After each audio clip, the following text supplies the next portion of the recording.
What's up, guys, and welcome back to Learn to Play. Today we're doing IEM replay pack from Katowice, and we'll be going over all the games and stuff like that. We're going to start out with Hero versus Cure, and basically I'm going to do exactly what I would do if I was, a pro and I was trying to get better at this game, both in the eyes of Terran and Protoss, or all three races really. And what I want to do here is basically just go through the motions of how I would prepare. The first thing that and I'll vocalize things and slow down a little bit for you guys. First thing I want to do is look at expectations. I'm going to go throughout a game, see what these guys are going in like X8 basically. And I'm basically asking myself, based on the builds, who should win. And the point of this, let me actually keep switching off of this. The point of this, guys, is to, instead of just being a blank canvas, okay? Like, for instance, let's say I'm judging you on your art, okay? And I'm saying, hey, go make a picture of the sunset. Go make, a picture of the sunrise. Something that's, in my opinion, very difficult. I don't know how to do that. How do I actually make light look realistic?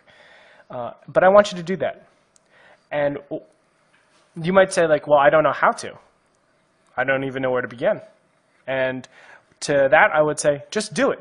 Just freaking do it. And in this case, I'm saying, make an analysis, make a judgment based on builds, and go from there. See what happens. And what you do is, there's this spectrum of what is right, and what is not. And let's say you're somewhere right here, or you're over here, closer to right. What you're going to be able to do is say, like, okay, well, based on this opening, I think Terran is playing super, super aggressive. I think that you're not going to be able to get an economic advantage or do enough damage, and you're just going to be behind in this TVP, okay? In this particular TVP. I think you're just going to be behind because Mothership Core is way too good, and you're not going to get enough stuff done. So I just put a point right here. And now I'm going to watch the game in this pro level replay and see if I'm right or wrong. If I'm wrong, I'm going to ask myself, well, did someone mess up? Why are my assessments incorrect based on this game? Is it because he went Dark Templars too fast? Is it because he didn't get enough ground units? Is it because he didn't see it coming? All these things. And then I ask myself, well, even if if I was right, were there things that the Protoss could have done to alleviate that pressure? So would an Oracle pop out and then he kills me or whatever? Or, he just warps in around a unit, chrono boosts it, and he would be able to have enough units. I need to answer those questions as I'm going through. So right now, let's go back into game. Right now, what I'm looking at is a very fast Dark Templar build with Robo, and we've seen just really fast 3 barracks pressure. I personally think that this 3 barracks pressure is bad. The reason why I think it's bad is because the Mothership Core is just too powerful, and it's a little bit coin flippy. Well, a lot of it coin flippy. Also, he's gotten up to 3 gas pretty quickly here, which you can go 3 gas after this factory, or as the starport finishes. And it looks like he started really, really quickly. I think that's because he was getting all of his add-ons and stuff like that. But otherwise, I think, in general, Terran will be behind as we go into mid-game stage. Let's find out.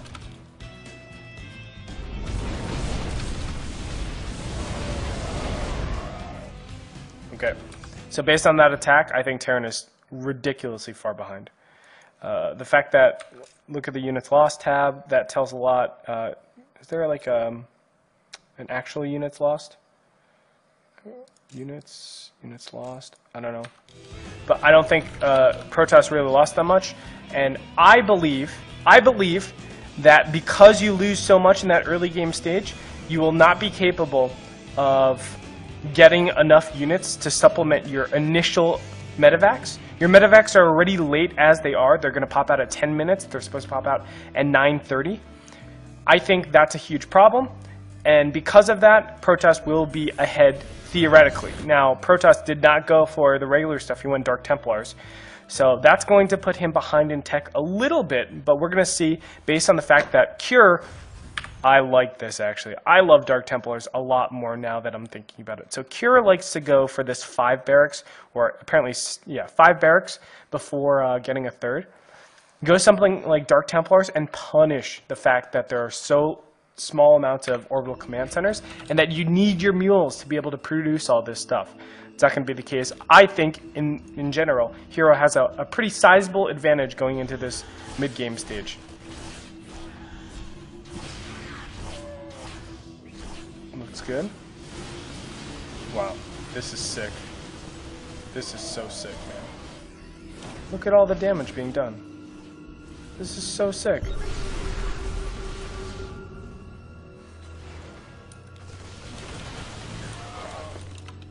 Okay. The other objective that we're trying to accomplish here is to not waste any time. So we're going to expedite things, make things faster, as fast as possible. Okay. I love this warp-in. Makes a lot of sense. This warp-in of sentries is how you deal with a lot of this shenanigan shit. Oh my god. It's scary. That sucks. I think Protoss is pretty nicely ahead here.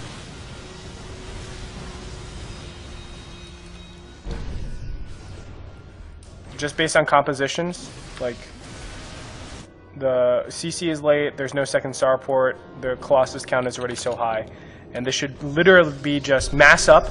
The reason why Protoss needs to mass up here is he needs more units covering the same amount of position. He's going to mass up. Terran should be constantly pressuring to buy time, but he's not going to be effective enough, and then he just dies to one huge push, and Protoss wins. That's how I think the game's going to simulate out.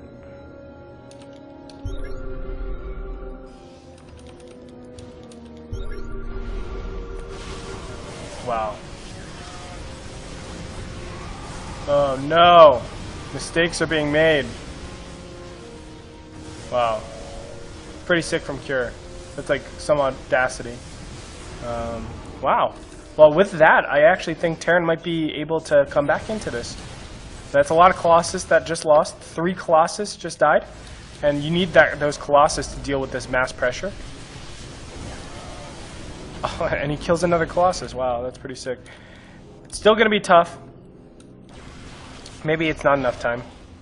Here's that big push that I was talking about. This push, the reason why it exists, and normally in replays, by the way, I wouldn't be covering this if I were...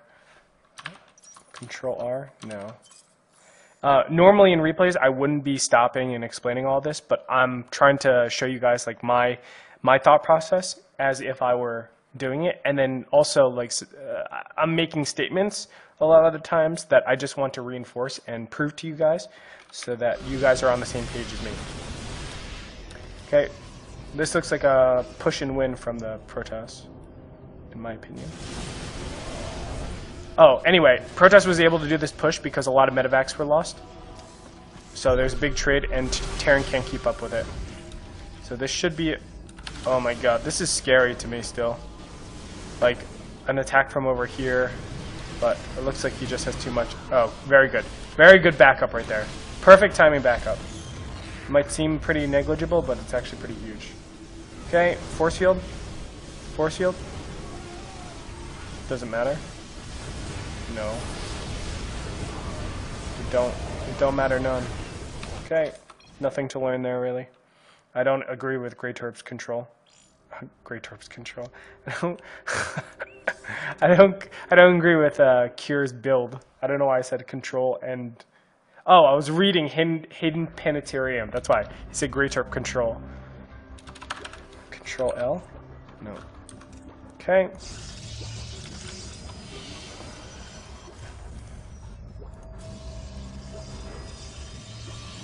Game was to be expected in my opinion. Nothing too crazy about it. That last game. Again, like reinforcing the fact that I think going 5 racks before third command center is bad. how it can only be used on certain maps, definitely not Overgrowth. Even though it is like a line format. Would I consider this a good map? I think Secret Springs is probably the best map for that, for like 5 racks before CC. This map maybe, but same shit. I don't think it's too great. I don't think it's like particularly amazing. By the way, I wasn't watching the build, and Oracle just dies. Puts him pretty far behind. Now there is some marine pressure that can be done. He doesn't have to stay in his base. We'll see. I personally, when I see something like this, I will, as Terran, I'll still stay safe, and I'll just keep massing up and go into medevacs and stuff like that, and wait until that and push out. As Protoss in this spot, I know I need to do something pretty drastic. I usually get an Oracle again, even though it puts me behind a little bit because it's 150 gas, so it is about, you know, like, if I'm on 2 gas, it's about like 35 seconds, something like that. So it is pretty important, or it's pretty brutal that I lost that much time in like getting whatever I need to get. But I think the Oracle is pretty important. Is it important? I have the Robo. Maybe I just say fuck it. Well, right now he's going double Forge, Robo, and Twilight Council. I think this is really bad. You don't go double Forge on this map.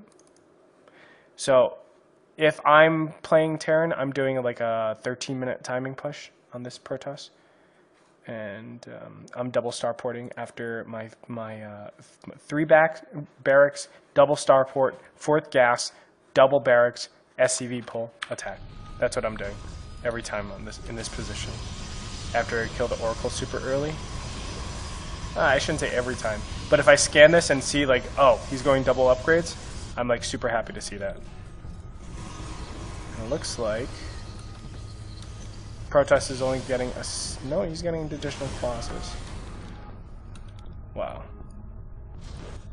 I like that. Okay, this is a very unique way in dealing with it. So this is going to be very interesting. I think you have to recall to saturate this, and you do waste like not waste, but you give up a photon overcharge. I do like this though, in a way to come back into the game on this map in particular when you know you absolutely cannot defend. Like, it looks like this is 2 base, right? With the amount of gateways there's 6 gateways. Normally there's 7, but whatever, it's negligible. 6 gateways, double forge, all this tech. When I'm looking at this base as Terran, I'm not thinking there's an extra 3rd by any means. But, oh my god, no fucking way, Kier, you're such a badass, man. What a badass. Whoa, what the hell happened here?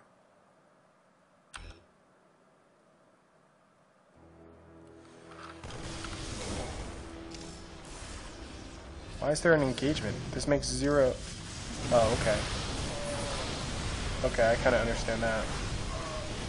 Giving up a Colossus for a lot of units.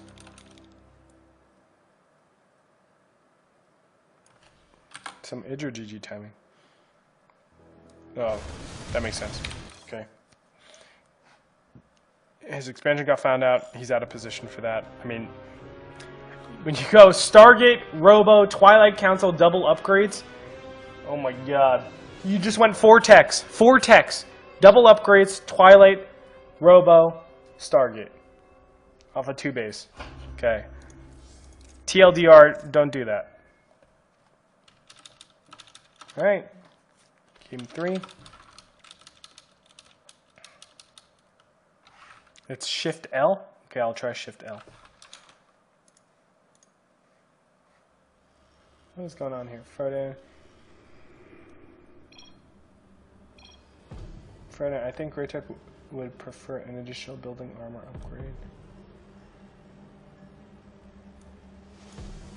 100 graduate with the increased Vespian per... he wouldn't play to win then, he'd play to mine out all the gas and assurance run times. The dream. These guys are being cheeky. Alright. Alright. Pull up production tab, and I'm just going to stare at that in the minimap. That's all I'm really doing here. Again, we're trying to cycle as many cycle as many games as possible in while learning the absolute most. In terms of like overall meta, where the Korean meta is, what they're thinking, how they're actually playing, whether I agree with it or disagree with it. Reaper in the early stages. So this is like, okay. I want to take a look real quick. So he does SEV scout.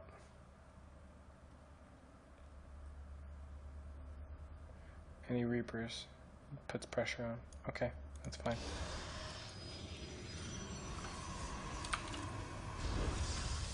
Kills 3 probes, that's about right. Gets in here. That Reaper is to see what composition his opponent is going for. So is it like Stargate? Is it whatever? Man, this double forge shit, I don't know why he's going back to this. Like, I feel like this is a refuted type of style to play. We saw it a lot in the beginning of Wings of Liberty and even in the beginning of Heart of the Swarm.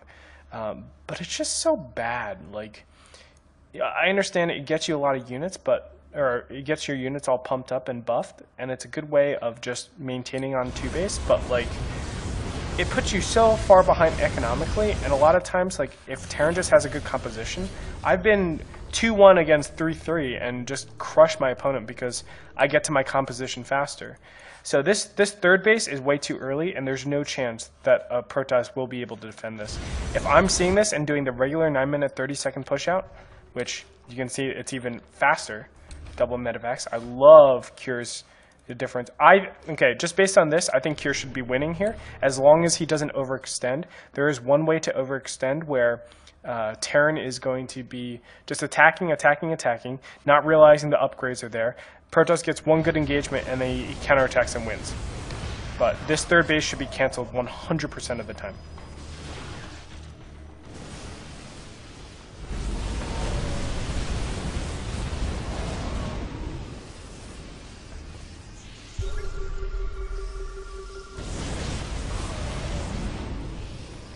Okay, I like what I'm seeing.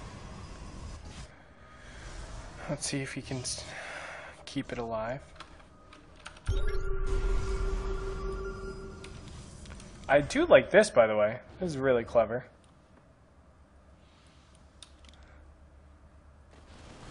Look, he's barely able to actually saturate this base. It's so crazy. This got shut down. Third base is being taken. Look, I have better economy as Terran. It is 2-2 against 1-1, but I have much better economy as Terran. So it's like not even having this base, to be honest. And there's so much pressure all around the map. It's like Protoss feels so uncomfortable. Now, after all this aggression, Terran is going to have to turtle up pretty hard. They can actually be pushing out and doing stuff. But we'll find out. I love these 4 medevacs just chilling here. I would even love them even more if there were nothing inside of these. How sick would that be? Oh my god, Cure. Please fucking scan before you go in like that. That's game losing. Oh my god, that's so bad. I still don't think Terran is like terribly far behind. Although it does suck that he's down in upgrades. Okay, now he's lost. What did I say? All Terran has to do is not overextend and lose all of his shit, and he should be ahead. He's going to be ahead in composition. Now he's dead, 100%. There's no way for Terran to come back into this. Or is there? No, there's no way. Sorry. I looked into the future. I saw it. It's not happening.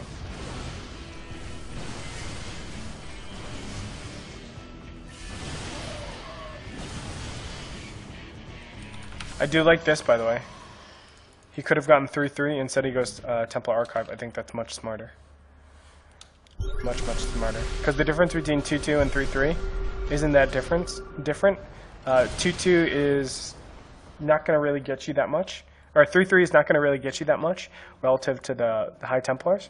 So prioritizing that makes a lot more sense. Also, obviously, helps out with like this huge count. Alright. Wow. He's waiting for Storm, and he's gonna say GG shithead.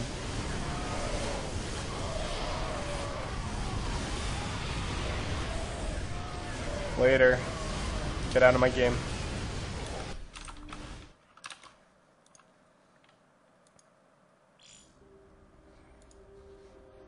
Cure really fucked that up. Really fucked that up. There's absolutely zero reason why I should be losing 40 supply to nothing. 40 supply. Each medevac is 10 supply. Doesn't matter how many Marines or Marauders or what combination is in it, right?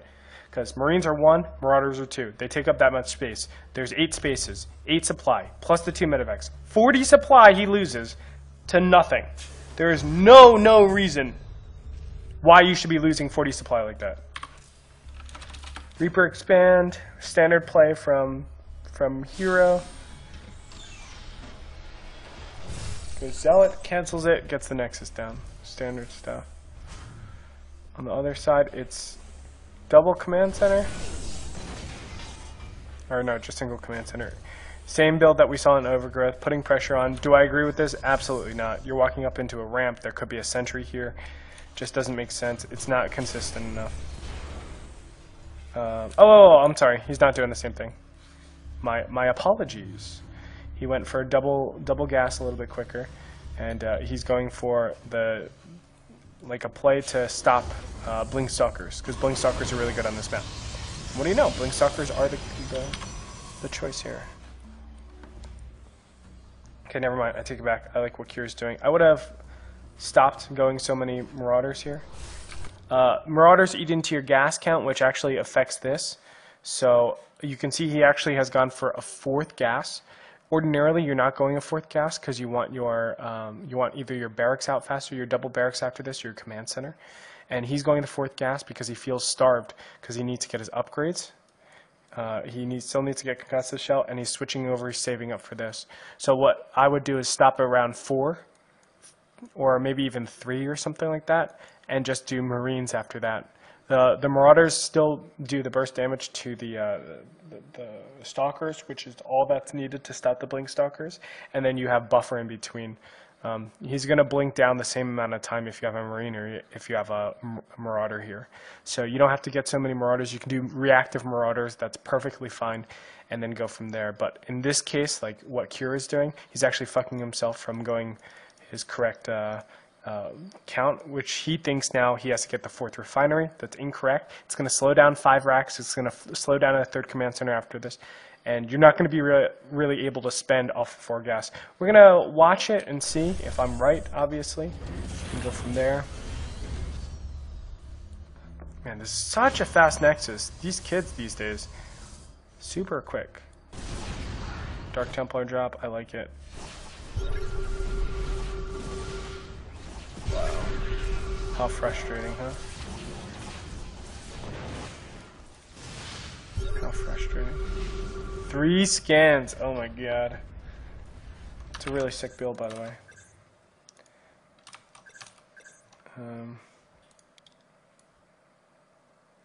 I want to see what time this is hitting.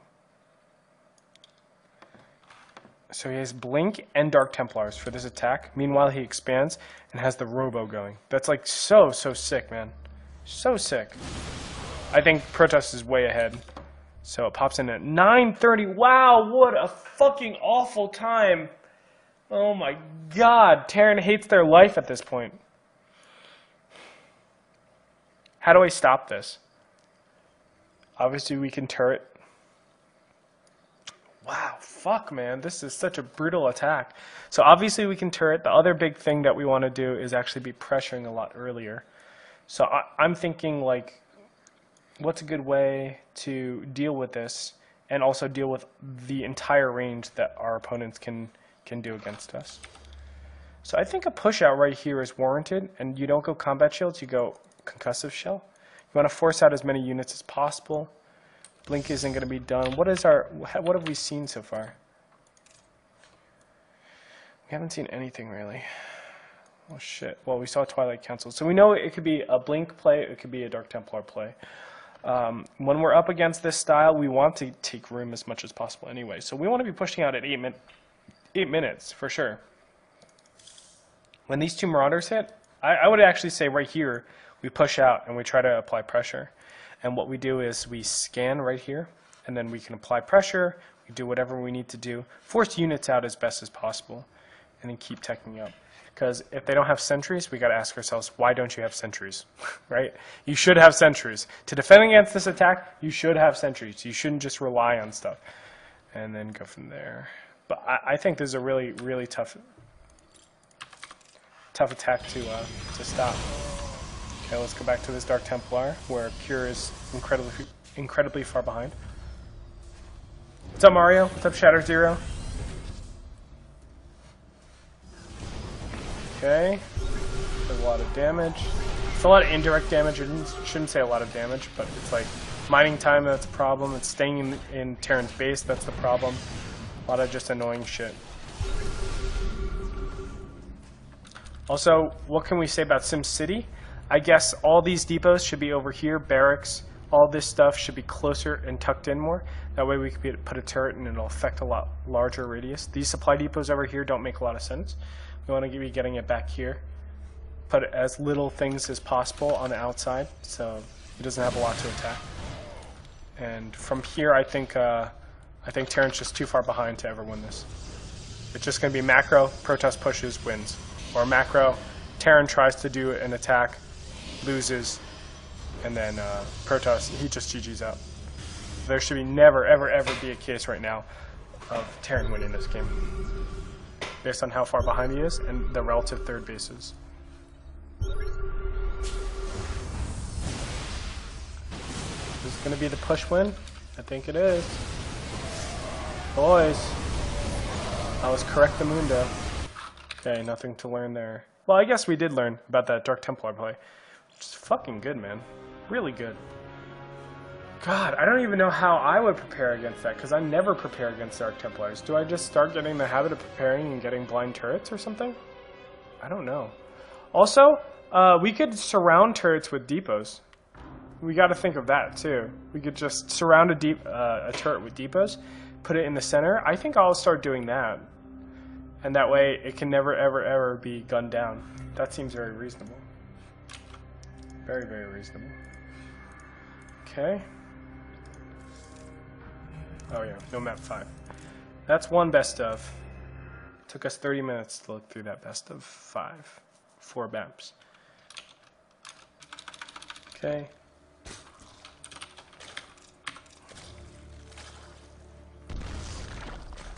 It's weird. Extractor cancel. Thought that was worse. But whatever. Maybe you just forgot or something. Okay, pull extractor. Everything seems standard for our opponent. For the other guy, commence. Who am I watching? Solar against Bung. I forgot how to say it. Whatever. Doesn't matter. Bung Bung or whatever.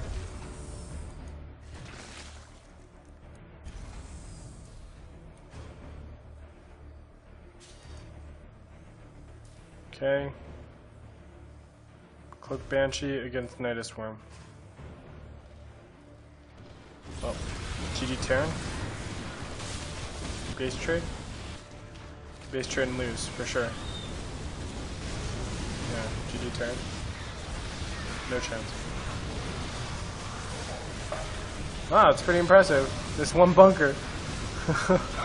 Oh my god, no fucking way. That's incredible. But it doesn't matter, because roaches are really cheap, and his economy isn't being affected. Okay. Everything, it's a build order loss. We're gonna go back and see, oh. Oh. What? Okay, never mind. Thought maybe there was a chance. Okay, we're gonna go back and see what Terran could have done to actually have scouted for this. Because obviously this is really... So this is the spot where we can actually learn, boys. So we're going to go into Terran's point of... Oh, let's go into Zerg's point of view and see what the opportunity cost is first. So it's these right here. Can be scouted out. That's a big indicator. How I might do this in the future is take all these drones and transfer them to actually hide this a lot more. That would be sick. But of course there's a help-out timing coming, so that probably wouldn't be the best time to do it right now.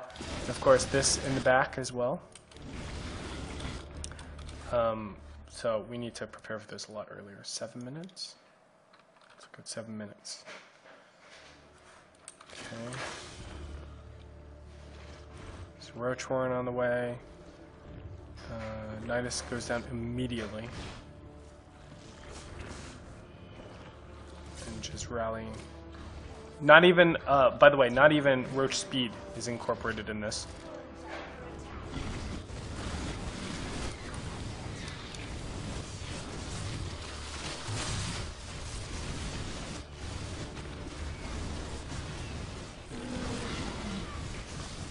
Wow, think about the days when Terran won't be able to stop the Nidus Worm from popping up here. It's gonna be so brutal. Okay, so small little indicators. It is pretty much a build order loss, though. One of the big problems with I would say going Hellbats, because Roaches are really good against Hellbats. I would say in the early game stage, especially if you're going a lot of them. And if you can do immediate pressure, it's gonna be really good. So there are Hellions out in the field. These should be kind of active. I like to be active with 4 Hellions. This is also one of the big problems with not having a Reaper out in the field, and that's why I think Command Center First has kind of been, not refuted by any means, but one of the big problems about Command Center First, there's a much tougher range to be up against, and you can't scout out your opponents and have that constant pressure.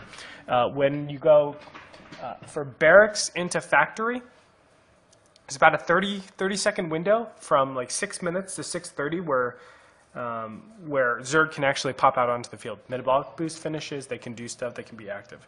With Command Center First, you're giving up that entire 0 seconds to 7 minutes where you absolutely cannot be out in the field. Let's look back and take a look at when these Hellions pop out. So these are a little bit late apparently. But 7 minutes is when we get 4 Hellions. The reason why you can't do 2 Hellions is because 2 Hellions will not be able to burst down Zerglings fast enough. So you need to get these 4 Hellions out really, really fast. They're able to see this. Something... Oh, no, this looks pretty standard, actually. Like regular 6 minutes, okay. But we want to keep the pressure up. We want to keep seeing. Keep seeing. Okay, Banshee moves over. It's just a build order loss then. Wow. There's no way to actually see this coming. I mean, the Hellions, the reason why they're not being aggressive is because they're going over across the map to be Hellbats. This is a rough situation, though, if you ask me.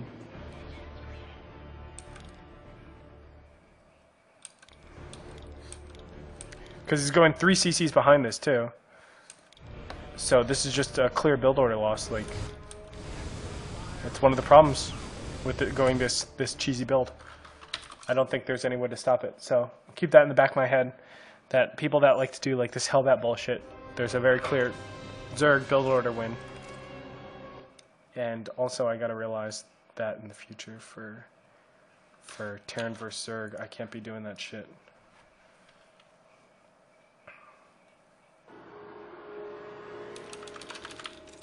Okay. Spawning pool, super early. 6 Zerglings. 8 wow, he's still making Zerglings. This should be a clear build order loss. Oh my god. Oh my god. Okay. Still think this should be a build order loss. 18 to 24. I think this is just a bad opening for Zerg.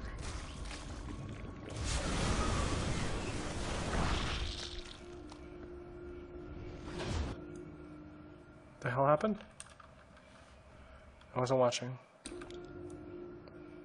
Oh. Apparently I missed 35 drones dying. Okay. Well, do I really need to look at it? I know what's going to happen. Because, like, basically because he goes that early Zergling, it stops him from getting his production up fast enough. It stops him from being able to get the units that he needs to when he gets out, because Zerg needs to kind of play greedy, get a lot of drones, get the advantage that way. He only has queens out in the field, and he dies to Hellions. Very, very easy game.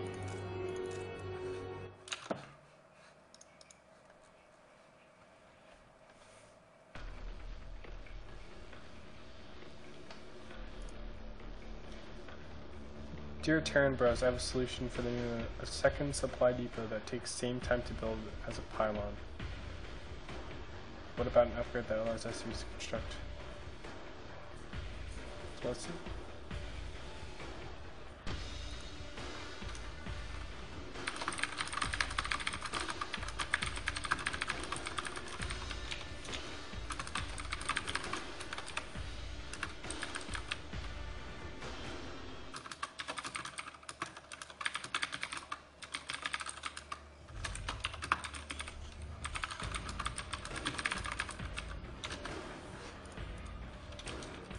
Okay, sorry, was tweeting. Just running through these, boys and girls. Running through these. Okay, Reaper expand, pretty standard. Same stuff from Zerg. Double Queen, 4 Zerglings. Looks fine. 3rd Queen. Okay, so looks like he's getting a fast 3rd pretty soon here. Oh, very fast lair. 2 base muta. Okay. And double extractoring at the right time. Okay, Banling Nest. Banling Nest is forced these days because there's some Hellbat pressure that can happen. Apparently, it looks like there's some attack here. Oh. I just said Banling Nest is forced because there's some Hellbat pressure. Still loses. Oh, he got it really late. No, this is like, I would say 7 minutes. He got it like 30 seconds late.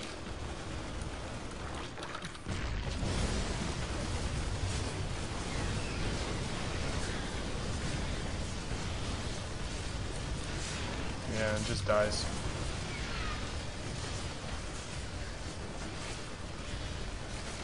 How that pressure is hard, man.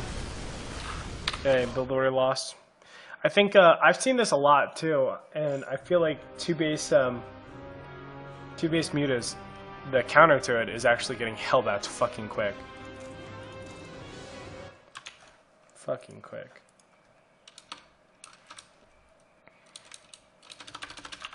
But a lot of times it has to be premeditated. Okay, I guess we'll put it on. Oh no.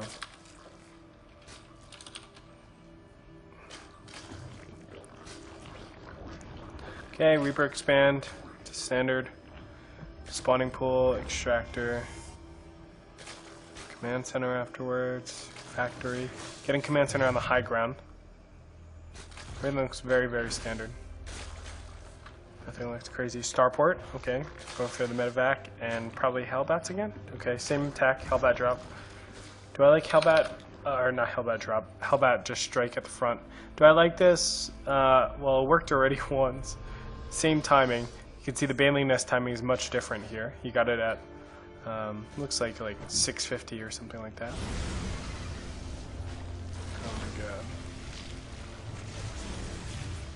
Oh! Oh my god, this is so scary.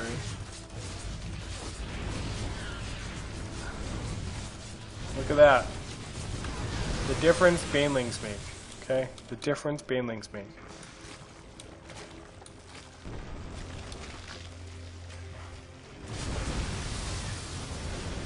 Okay, now I think Terran's pretty far behind now.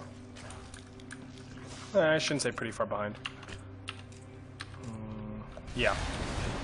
You have to go Vikings? Yeah, you're not looking too good. Oh, he's going mech. Okay, so my initial reaction is mech is not good on this map because they're in cross positions. Cross position mech is, in my opinion, the worst. Close position mech is okay. Close horizontally, close vertically, it's okay as well because it's hard to get like a 5th base directly after that. But cross position, like what is your win condition? Where are you pushing to, right? You have, if I'm over situated here, my push is like over here or over here. Think about that distance. That's going over here. I'm letting this whole area open. I'm letting my opponents kill me here.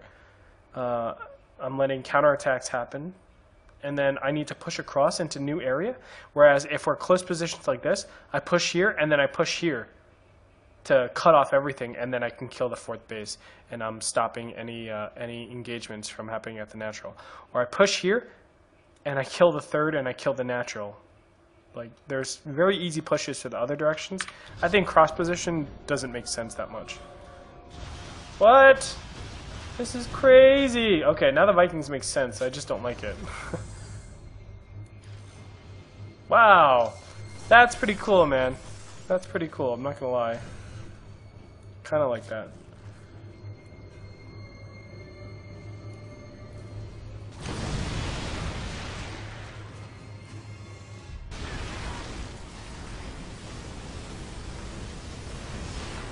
Viking Hellbat. Is that what I'm really seeing here? Holy fuck. Viking Hellbat.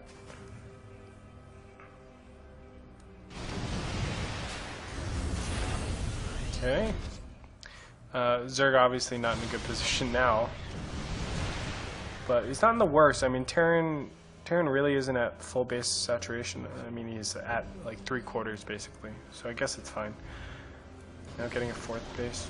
Okay, I think Terran just wins here, but based on the early stages and how weird this game is, not necessarily like an end game, but we'll see. It's still an 18-minute game. Technically, Terran should just mass and push. That's all. He has one move. Mass and push. And Zerg, from here on out, he should not be getting any more drones. You should have probably cut drones 10 drones ago. Okay.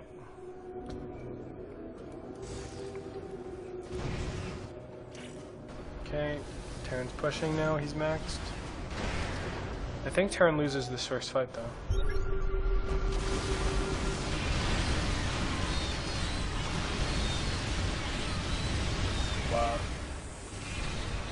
Wow. Would I consider that a loss or a win? I think that's a win, actually, for Terran.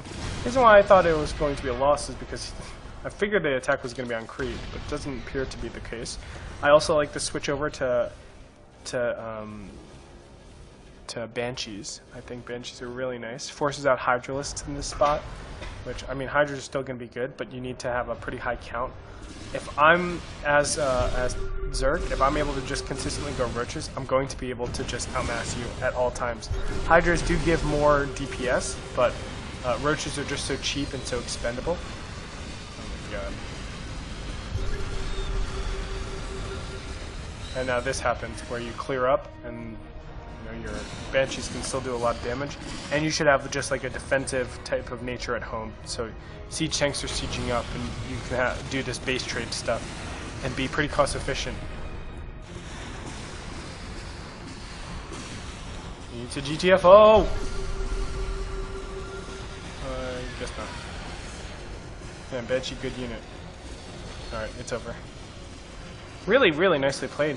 I'm pretty impressed. I like this air switch. But we could definitely say that it's all because of this, you know, really clever stuff, I think, overall. See, that's something to teach me. This is definitely something that redefines my TVZ on this map. Like, I can be going for an airbase and go for mech and go for this air switch with what's it called? Because it works out really well. Like, I'm going to power off of that really, really nicely. I can be a lot more suicidal and a lot more aggressive because my opponent isn't really capable of doing that same stuff. The real advantage came, let's see where the advantage came, because I don't think it was here. It was when this base dies, this gold base dies. So really the game ends, first off, the third base comes up. The third base for Zerg also comes up. So we're going to see how this base dies, what we could have done to save this base, and as Terran, we're going to ask ourselves, like, oh, how could we hedge this, or how could we make it better or worse or whatever? And it looks like if our mutas were not down here and in position, we would have been a lot better. Because we had, I think we lost like 3 mutas in this last engagement. So if we do that, plus 3, we have 10 against 6, 7 Vikings, 9 Vikings. Even that's not good. We're brutally not ready for this Hellbat Viking attack, which is weird to look at. So weird. Like, If I just have roaches, I win this. But of course I'm on 2 base. If I'm Zerg, I'm on 2 base. So I'm not really prepped to beat this. Is it a bigger muta count? I'm really not sure how to stop something like this. I think it is faster roaches. Let's go ahead and go back a little bit more now and see if we could have gotten roaches out faster. Maybe it's queens? It's hard to really tell. It's a really weird push, but now it's starting to make sense in my head. But like that's the focal point, right? That's the fulcrum of where this match laid. Like I killed the gold base as Terran. I have my 3rd. I'm getting my 4th base, and then I just mass push, trade, have a good engagement, and then from there, like I'm going to be able to outmass you because, you know, because of my 4th base going up, I can get my 5th, 6th, 7th bases up, and just be able to maintain that advantage. So even if I have a bad trade, I'm going to make it very hard for you to have a good trade too. I'm going to make it very hard for you to be super active on the map. Okay, so that gold base dying is huge, and it's really having enough units out in the field. It all starts with this push over here, the Hellbat push into our natural. We take the gold base naturally because we see our opponent taking the island expansion. So how do we actually prepare for that? Let's go back to like 10 minutes and see how we need to. We also remember, as Zerg, we haven't actually delved into our opponent's base, so we don't know this is mech or not.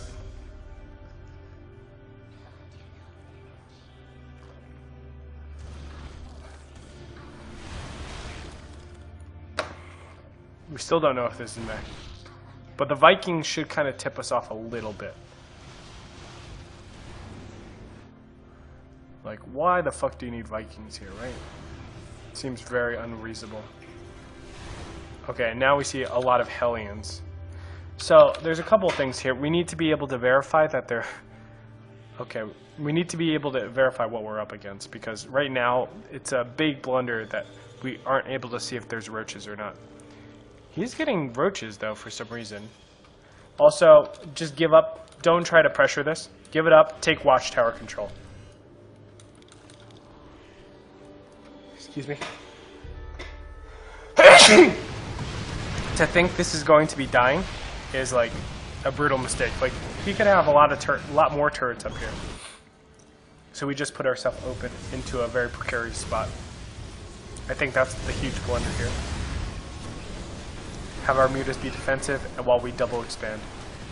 Because look, our minerals, it's at 1,000. We need to be getting this. We need to be getting additional units, that kind of stuff. Yeah, it's definitely a blunder. I think we would be able to deal with this a lot better if we had everything in place. Of course we didn't. Because we have 12 mutas out in the field. So yeah, just give this up, take a double expand, go from there. Because us being out of position kills us. Absolutely devastates us here. Vikings are not good against mutas. You didn't know. And then from here we're just behind. So I think we found a reasonable way to deal with the island base being taken. Just double expand for ourselves, keep our mutas in place because Thors are going to be very slow. He can't be pushing out with Thors all that fast, right? And he's going to be putting out, be on creep. So it doesn't make sense for us to go off of mutas for too long. So stay on mutas for a little bit longer, go to roaches, get double expand, gold base, 4th base, and then just start massing out in that ground and being able to deal with his shit. And I think going roaches in the very early stages makes sense. Prepare the Hydra switch because you can go over to Banshees. And then once Banshees come out, you basically go for the trade. Big round of Hydras. And one of the big things I think is that we should be not engaging. Oh, this is so important actually. Do not engage with your overseers when you first initiate on the fights. Because the Roach Hydra will be targeting still important units. The Thors, the siege tanks. Eliminate those first, so you have concentrated fire on that. Wait until the Banshees are left, and then go in with the Overseer. What we saw in that last battle was the Hydras and the Viking. The Hydras were still alive, but because the Overseer was dead, he wasn't capable of killing the Banshees. That way it'll maintain, you kill the ground first, then you kill the air, and then your your overseer will still be alive because you have Hydras on the ground, and the Vikings and stuff are going to back up. So I think that makes a lot of sense to do it that way. We saw Solar just A-move everything in, and I think that's incorrect. Let the Roaches and Hydras target fire, concentrate their fire, because think, you're adding additional hit points and additional damage by spreading out the Hydraless damage to the air and to the ground at the same time, and letting the siege tanks do more burst damage. The more time you give to the siege tanks, the worse it's going to be. So let's have our Roaches and Hydras attack first. They kill everything on the ground, then the Overseer comes in a little bit later, so it's hanging back. Overseer comes in a little bit later, cleans up all the Banshees really quick, and then you're going to be a lot better. Because we did see a lot of Hydralisks left over in that last battle, and he ended up dying because Cloak Banshee does a lot.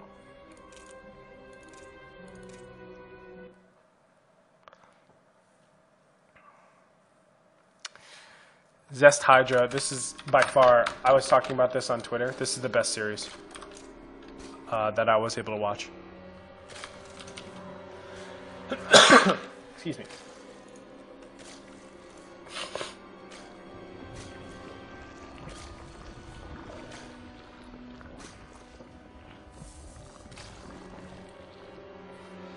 Okay. Nothing too crazy so far. Oh, I'm sorry. I'm thinking it's the wrong matchup. Let's go back. And I was looking at my Twitter like a fish. Alright, let's see expansions. Normally, okay, Nexus first. Nexus first is in response a lot of times to 3 hatch before pool. Looks like it's just hatch and regular pressure like this. Reason why you would do this, it defends against like gateway cybernetics core, that kind of stuff, like fast gateway timings and things like that.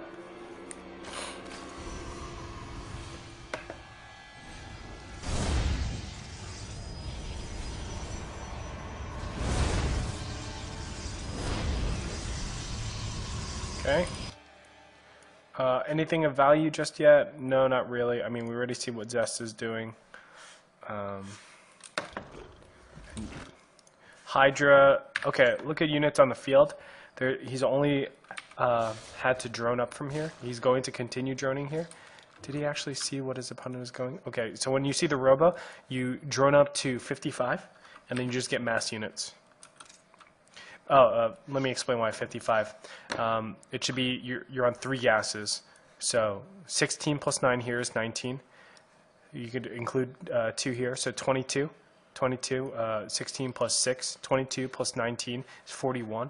And then another 16. So I guess 57. Okay, 57. 57 drones. Mass up to 57 drones and get... Oh, wow. Goes to 55. Okay. Apparently, you know, me and him, we're buddies. I said 55. I gotta talk to Hydra and be like, hey, I know I said 55 before. It's actually 57. Just to let you know. Still looks pretty scary. There's a 9-minute 20-second timing. This is really fast. Really, really fast. A lot of the essential upgrades don't finish until like 9:45 to 10 minutes. Which is pretty evident here, 25 seconds. Yeah, 9:45. Wow! Me and Hydra, we're like Zerg buddies. We do the same build. Did you go 5:45 double gas here? Let me just check.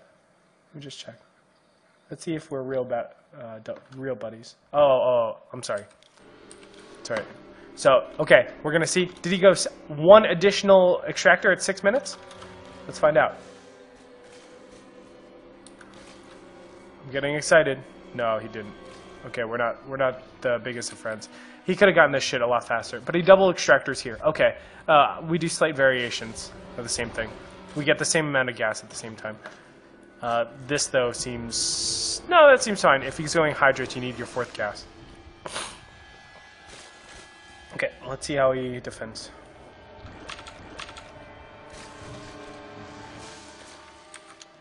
You just realized I was wearing a Fnatic jersey. I'm trying to see. Is this my old one? Is this the one with Grey Torp on it? I don't know. You guys tell me. Is this the one with Grey Torp on it? This is my old Fnatic jersey when I was on Fnatic as StarCraft 2 Pro. I love the clothing. Don't like the organization. There it is. I said it. I said it. Love the clothing. Don't like the organization. I think they have like the best colors. They have the best looking jerseys. No! Oh my god, what are you doing, Hydra? When I saw this, I was like, oh my god. Mistakes have been made.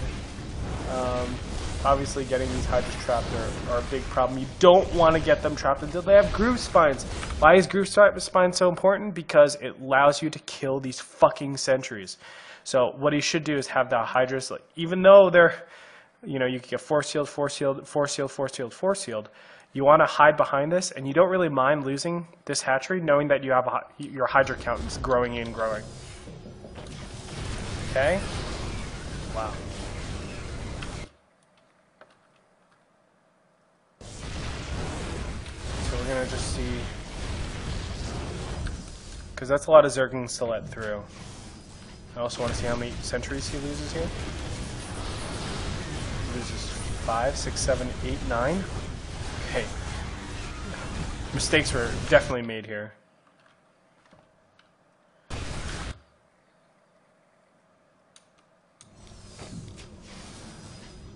Okay. Some egregious problems right here. He has so many force fields, right? It should be force field, force field, force field, force field, force field. That's how it should go. Don't care. You let in some units, that's fine. But this is, what is going on? He lost 9 sentries in this engagement. You have to target down this spine crawler. And then he move commands some more. Oh god. Oh god. So the reason why Zerglings are a little bit more powerful is, look, there's no +1, so these Zealots actually won't kill these Zerglings as fast as possible. So, and of course the Hydra's doing damage, the Hydras, even though there are only 3, they're doing damage. They do damage pretty fucking fast. Queens are doing damage, Spinecrawler obviously doing damage. This is a big problem. It should have been force field, force field, force field. But now, I mean, his force fields are late, he's losing way too much. His Zealots are on the opposite side of him. So, like, forget this micro, man. Like, you need the sentries to keep going. There are 2 things that you need to continue a push when you're playing Protoss. Sentries and force fields, and your immortals. If you don't have those, it doesn't matter. You're not going to be able to stop this shit. You're not going to be able to stop the waves and waves. Alright, the game's over. All it is, you have one job, literally one job when you're pushing into this position.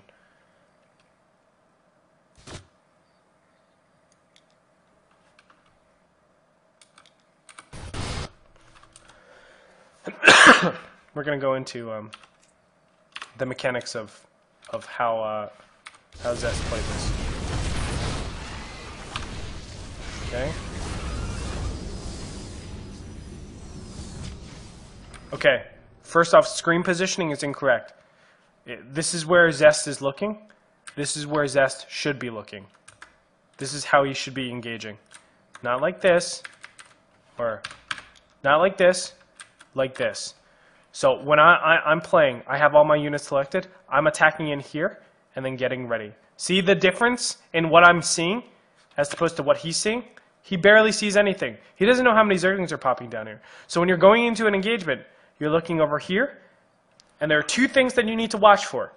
You're going to watch for units coming in, and you're looking at the minimap for a back attack. Right? So I do see the Zerglings coming in from behind. Obviously, that's a big problem. So right now, I'm looking, okay.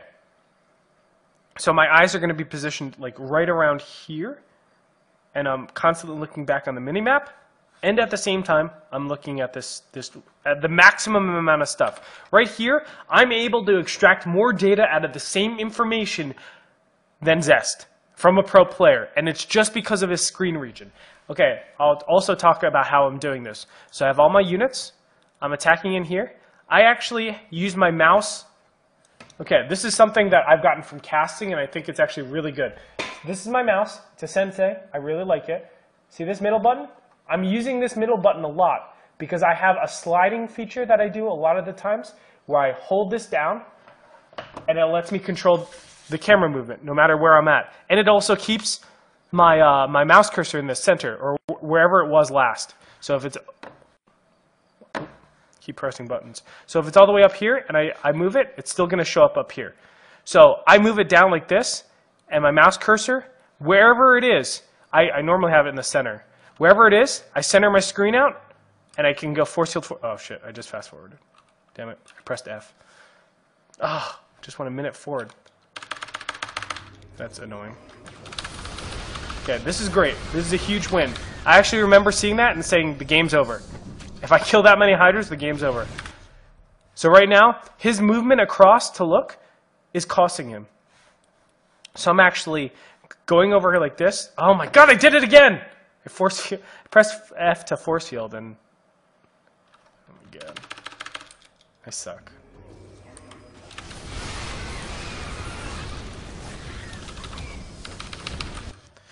Okay, so I'm F, and I'm looking at the minimap to see what I need to do. Priorities in this are going to be cleaning up as many units as possible, most importantly killing the spine crawler, right? I think the spine crawler is a big problem in general. And I do mass burst damage. Look at how much damage it does. 25 damage, 30 to armored. That's a lot. That's a lot. So let's get rid of this first. Back up, and then get the rest of our units. We're still lacking with this main composition. We only have sentries and 2 immortals. That doesn't do a lot of damage. We need zealots and stalkers. Now I'd say it's going to be a mix of zealots and stalkers in here, not just zealots and sentries. Although zealots and sentries are respectable. That's fine too. But after this engagement, it's over. Game's done. This is so bad. And it's all about the how do you get your mouse wheel to do that? Right here, enable mouse scroll and controls. I have it at 31, then I can do it like this. So a lot of times, like, let's say I'm getting attacked over here and attacked over here. I can do this, but a lot of times I'll just do that. And then, you know, like, oh shit, I'm being attacked over here. And I move over and do stuff. See? And I'm sure you can get your mouse sensitivity up enough where you can do full screen like this. I don't like doing that. I like just clicking and then going. But, like, you know, obviously it helps to be able to do that stuff. Hey, Gerospac. Gerospace K. Thanks, man. Appreciate it. Appreciate your subscription. So, I believe Protoss just loses from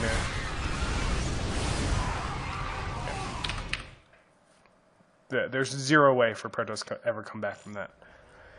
Or at least Protoss shouldn't come back from that ever. Okay. Oh, thanks, Gerospace. Appreciate it. We'll be playing games, if I have enough time, we're going to be playing games afterwards. I'm actually going to leave at 8 o'clock because I have the finals of my soccer game. That's right, we're in the finals, baby. We've been in the finals 3 times. We only won once. So we better fucking win. I'll be pissed because it's my last one. I'm actually quitting so that I can do this. Because it affects my Wednesdays. So it's like a big problem. I don't want it to affect my Wednesdays.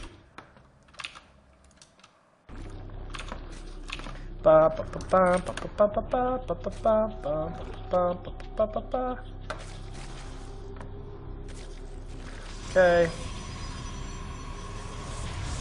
No big deal. Very standard stuff. Double expand directly after this. Okay. Stargate. Super standard. Oracle. Super standard. Nothing after that too. He's doing a gateway on? Wow. Okay, I'm saying wow here because the robo is really, really late, or any tech is really, really late. Ordinarily, you're getting a robo to get Colossus out pretty fast to deal with like Hydra timings. He's relying on gateway units and blink suckers to do that. I think it's a little bit scary.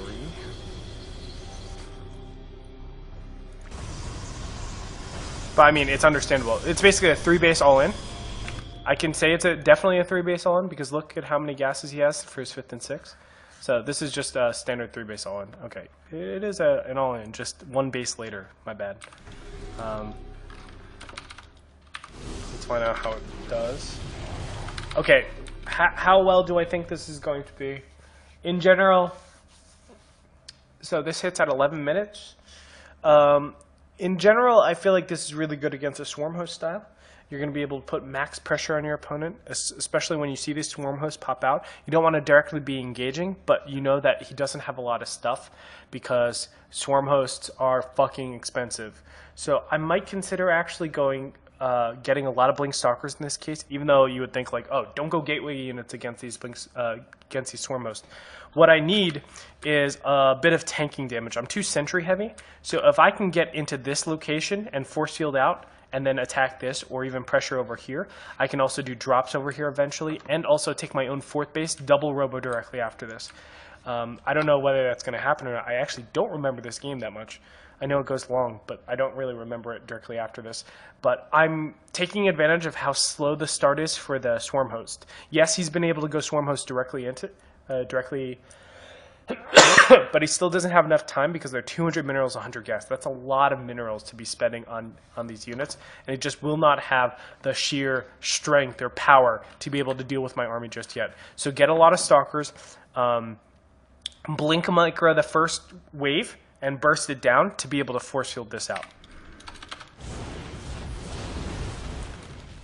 And this is a pretty critical position that you do not want to give up and you want to fight for as much as possible. So here, I was just going to say, fight for this position. I love it. Force field! Force field! No. No. Why? Oh, God! No! Why would you back out from there? No! You just fought so hard to get that position! What are you doing? He literally fought so hard to get that. Look, the swarm hosts don't have anything. Go into this location. Stop him from being on 3 base. Utilize your sentries a lot better. This does nothing. This basically says, fuck you, sentries. Not going to bother with you at all. What does this accomplish? I'm not sure. I'm not sure. I don't think it accomplishes much. To be real. To be real. Realio. Oh my god. Go into position. Please go into position. Please, Est! Right, if he gets this position, force field, force field, force field. Stop swarm hosts. Doesn't matter how effective your swarm hosts are, I stop them. And on top of that, now I'm in a position where you need to mass up in something, and I can still put pressure over here. I can kill this fourth, back up, go over here, and then start doing damage over here. Oh, when you see swarm hosts this early, you have to realize that they don't have a lot of oomph to their attacks. They don't have a lot of capabilities to push you back and put counter pressure. You can YOLO so much more because of that. Okay.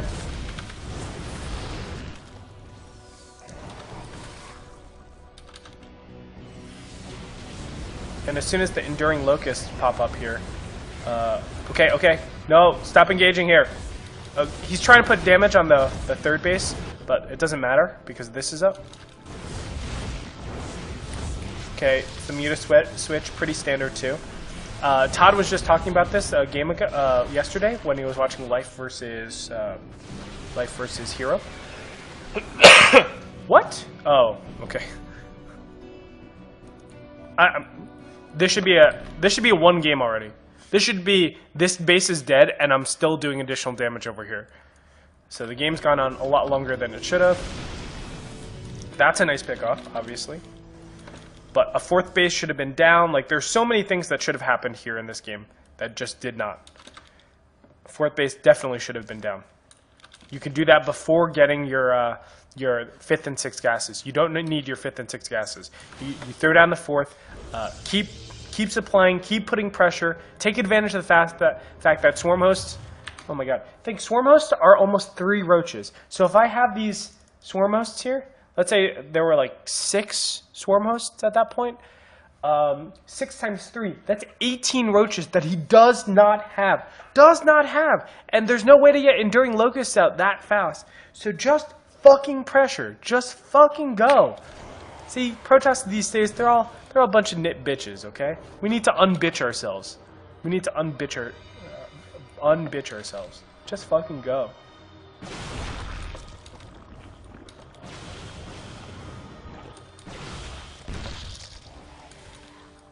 Okay, counterattack pressure, I like that.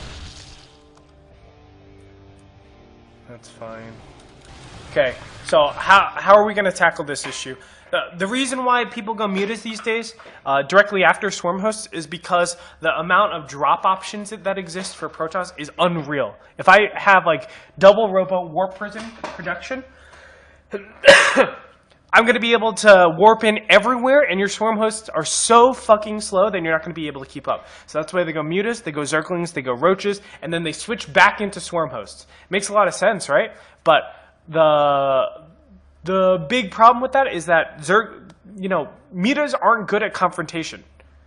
Zerglings in general are not good at confrontation, especially when you got Swarm Hosts, you got Enduring Locust, you got your composition, you got a lot of mutas. Where are your upgrades? Your upgrades can't be anywhere.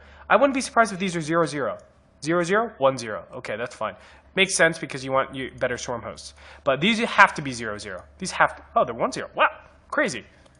Readjusted my expectations. But still, nothing compared to 2-0. 3-0 about to complete. Just 10 seconds away and it's being chrono boosted. No, it's not being chrono boosted. But 10 seconds away. That's insane. Let's go for as many engagements as possible. How are we going to accomplish that? Let's open the map up. Let's try to make it really difficult. Make it so that we're constantly expanding and constantly getting a lot of it, putting on a lot of pressure. Okay, what are the prerequisites to put on a lot of pressure and to expand? We want to double expand so the Zerg feels like they need to push out into the map. So I would take this expansion and this expansion. Pretty natural, right? I want Zerglings and Roaches to be on the map. I want him to be trading out units as best as possible to stop me, to stop his Swarm Host count from getting that max amount, and him going straight up to like all-out mutas. That's number one. Number two, I want to be putting pressure. That requires me getting Colossus out so I can put frontal assaults, and he has to have Swarm Hosts up here, and I want to be able to put Warp Prisms out in the map. That's why I like the getting the fourth base really quick, going up to double Robo, and getting Colossus pressure. And I'm actually going double Warp Prism in the very, very beginning stage. And then my Stalker Sentry is attacking the front. It's blinking past and doing shit and stuff like that. And then I'm doing like Zergling or Zealot Stalker attacks or Zealot Dark Templar attacks in the back. So that means I need 2 Robos. That means I will eventually need a Dark Shrine. I will, yeah, probably those. Dark Shrine, that seems very reasonable. Very manageable to get in this position. Let's see how Mr. Zest deals with everything. I mean, Zest was playing just all around very solid, so I don't mind. Okay, double Colossus production. So it makes sense. Very late, though. I will mention that. So double Colossus production, what does it accomplish? It accomplishes the capabilities of pushing up front and keeping the Swarm Hosts in front with the rest of the units. If you're not keeping the rest of the front, wow, that is crazy. Okay. Offensive blink actually makes a little bit of sense. It just feels very messy to me. But force field off, this is scary, obviously. But force field off, and then you're still doing damage to this base. I actually like it. So that's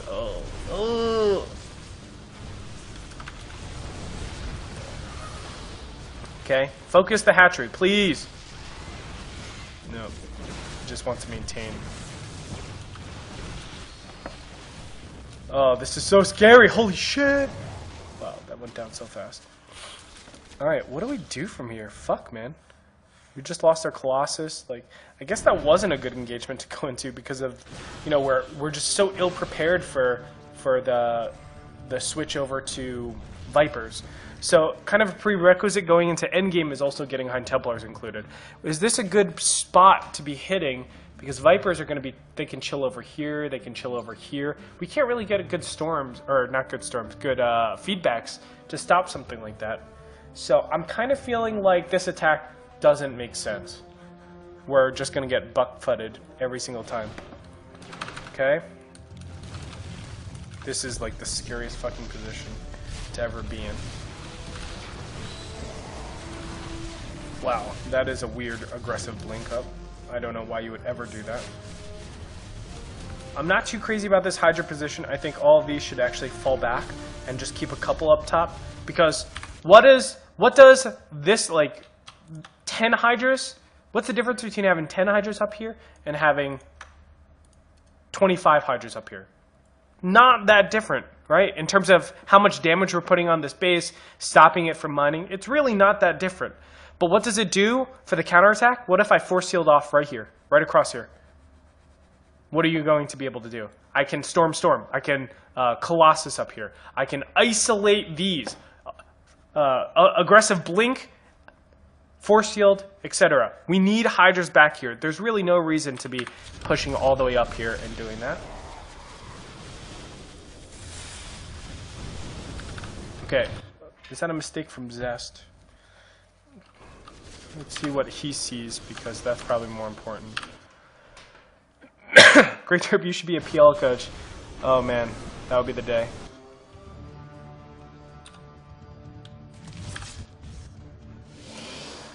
Okay, you should see all these Hydras. He wants to push forward. Okay, he's very scared. That makes sense. He doesn't have enough Templar Storm energy. I like the counterattack, by the way.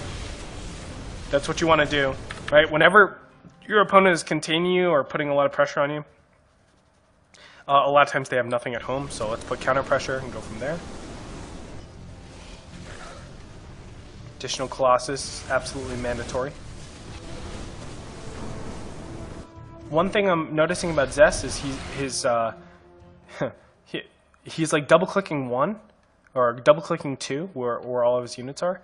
He needs to be positioned like this, I think, a lot more. But he's directly on his units, and directly on his units, I mean, you're not going to... Like, even this, I would be over here, slightly down more. There's really no what does looking at your units accomplish? It doesn't accomplish anything. We should just be looking at our opponent's units. So trying to get our opponent's units and the minimap, obviously, to converge as much as possible. By the way, this Zealot attack is fucking our opponent up so badly. That's right, we're on the Zest band camp or whatever. So, right, like, looking at our units, it really doesn't do much. Maybe sometimes there's the Colossus that's not shooting stuff correctly, but we should be able to see the lasers pop down. If we don't see a lot of lasers pop down, okay, our Colossus are being fucking idiots. Let's go back. But, you know, how Zest is looking at it, it's like, this accomplishes nothing. We might as well not be microing at all. We might as not be doing anything. People can say, like, oh, well, it could be blink, that kind of stuff. But we need to at least look down so that we can look up and say, like, oh, we need to reposition over here. Or we can just, you know, concentrate and attack and start gunning in here. So then we blink. But I'm not seeing any form of, like, he is blinking back, but I'm not seeing any form of, like, keeping up, or not keeping up, but, like, having the most optimal. That's correct. Wow, and this is so huge. I remember seeing this. I'm like, oh my god, Hydra, how did you throw this? How did you throw it so hard? And part of which was, again, Hydra went all the way back here, which I think is incorrect. Like, what did these Hydras do? They do absolutely nothing. Okay, they stop a guy from mining, but why are you putting so many Hydras back here? Let's go back to it. So ideally, we should look at our armies as little as possible.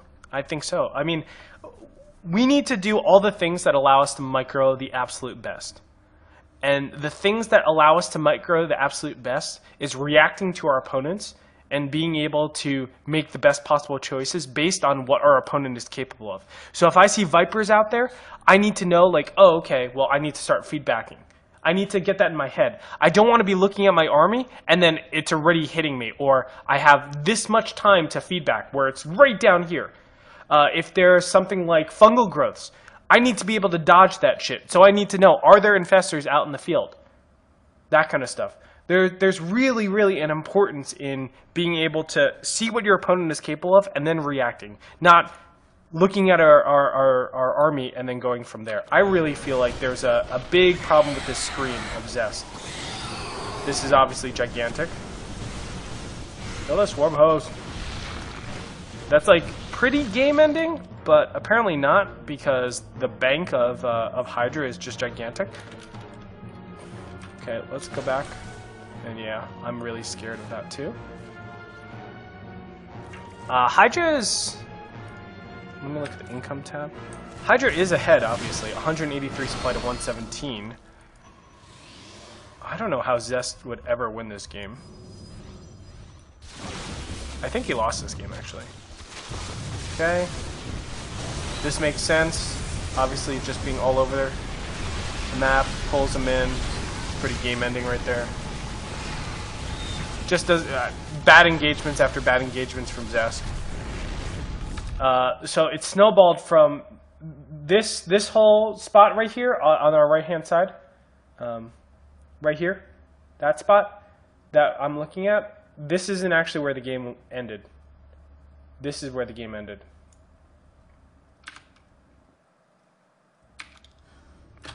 This spot. And this is a spot where we have to ask ourselves, let me go to the attack. This is a spot where we have to ask ourselves, do we have the unit composition advantage? And I would actually say yes, we do. But our way of attacking is not correct. Okay, so what am I changing in this spot if I'm Zest? I have 2 Colossus. They just popped out into the field in 16 minutes, which is very sad. But how am I adjusting here? Look at all of this uncharted territory. Look at it. It feels so good. What if I had a Warp Prism right here? Oh my god. Oh my god.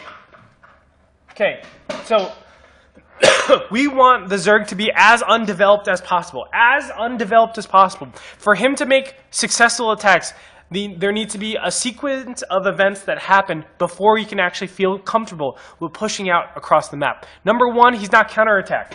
Right? If he has like a flood of Zealots stringing in here and Roach Hydras are crossing the map, he lost the game. He absolutely lost the game. He can't die to that. The other condition is I wipe out the entire Protoss army and then I push across the map. Whatever it is, there needs to be a moment of passivity for me to push across the map with Swarm Host, Roaches, and Hydras. Swarm Hosts are just too slow. So, you know, you've seen like, oh, they push forward, they get there, you know, sometimes like the Colossus get picked off, whatever. But Colossus shouldn't be picked off, right? You should have High Templars out. You should have the capabilities of defending your Colossus to be able to stop the Swarm Hosts from aggressing on. Where Swarm Hosts are the best is where I'm chilling right outside and I'm just putting massive, massive damage on you, and I'm actually doing damage. I'm killing assimilators and gateways and stalkers and sentries and whittling you down and actually sieging you the way that Swarm Hosts were supposed to be used. But in this case, the big question is, how do I get my Swarm Host transplanted from here to here? And as Protoss, I'm saying, how do I maintain my army to stop that transplant from ever happening? So there's a couple ways to do it. Stop the Swarm Host count. Obviously kill them beforehand or slow it down. That's why we put pressure on in the early stages. That's why we got sentries out really fast. And we put out sentries, or a sentry stalker blink +2 attack timing. Right? We're stopping those infestors from popping out. Then another thing is to get Warp Prisms out. Get a Warp Prism here. Get a Warp Prism here. Get a Warp Prism over here. And over here. And over here. Obviously not 5 Warp Prisms, but obviously there's a lot of areas where Zerg has to cover. Do you Spine Spore it here? Do you leave Roaches and Hydras back? There's a lot of things. There's a lot of room for your Zerg opponent to be making mistakes because you're forcing decisions on them, and the more decisions you force on them, the more likely they are to make a mistake. Now, of course, you could be making mistakes by warping into like a bunch of Roaches and Hydras. That can definitely be the case. But think, we're trying to put our opponent in a position where they have to worry about attack in front with Colossus and Zealots behind. So if we had all the time in the world, I think the Zerg would be able to react perfectly to say, this is the amount of Roaches I need to send back. This is the amount of Hydras I need to send back. It's perfect. I'll be able to defend both sides. But how many times is it just grab these, attack? That's it, right? Grab these, be able to defend. That's it. Oh, you didn't have enough in front, I'm going to push on you. Or, while you were doing that, I started an engagement and forced your Roaches and Hydras to not go back so that I can actually have my Zealots do work and I can just recall back. Or force field up and then recall back. Stuff like that. You got to put your Zerg opponent in bad situations that forces them to Spine and Spore up every single location. For every Spine and Spore that you put up, you're slowing them down from getting the stuff they need. They need to replace the drones. They need to obviously pay for everything. And then they need to get Swarm Hosts on top of that. That's a lot of fucking money. 200 minerals. I want to remind you guys, look at the income tab. 1940. If I'm paying for 1,000 or 10 spine crawlers, let's just say, which isn't too unreasonable. Let's say three per each base and 1 spore. Or 2 for each base and 1 spore. So that's 900 minerals altogether. I'm stopping 4.5 swarm hosts from popping up. Is 2 spine crawlers going to stop 8 zealots? Probably not. It's going to buy a little bit of time, but probably not going to stop them completely. This is the stuff that we need to do to slow the Zerg down while we have to get back up in economy. This attack, therefore, the more and more I think about it, the more and more I do not like it, and I don't think it makes sense. It really, really is so disjoint from the overall plan of Protoss, which is to maintain its control on the map and be able to be a fucking nuisance at all times. And how you do that in cross position is you just have multiple counterattacks, multiple attacks all together in general that are doing stuff, just doing straight up stuff. Okay? So we're going to look back. This is the attack. It's coming up pretty soon. So it kills a lot of roaches. Roaches or whatever. They pop up in 27 seconds. 27 seconds. That's nothing. Just wait a little bit. It's good to go. Thermal Lance isn't even completed. Oh my god. It hurts my soul right now, bro. It hurts my soul right here. So this is where we lose as Protoss. This is definitely where we lose. We lose a lot of units here. We're not able to do killing blows at all. How would I adjust? You know what? Fuck it. I might even blink all my stalkers up into this base. If I'm going to do this attack and I get cut off by Vipers, I'm going to blink everything up because if I know, like we've already simulated what happens afterwards. So just blink it up, have your mothership core. I don't even know. Where do I put my mothership core? Probably right here. So I can go snipe and then recall. Our objective is to buy us at least a minute for our Colossus to pop up. Our Colossus pop up if we chrono boost them in 50 seconds. That's 3 chrono boosts or 5 chrono boosts for 2 because there's a crossover.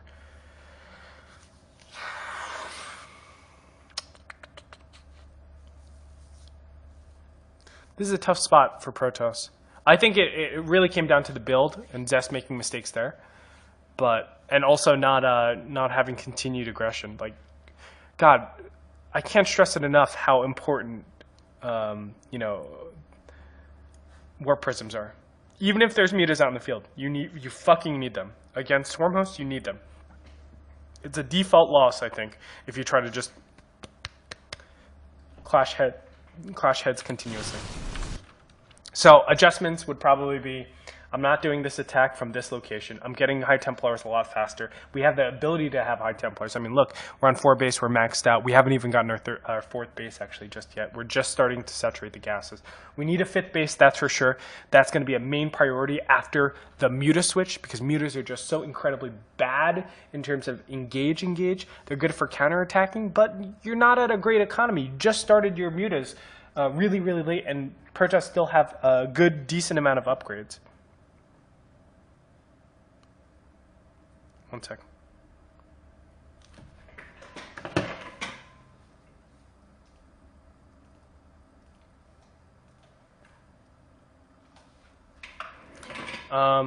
So that's my main adjustment.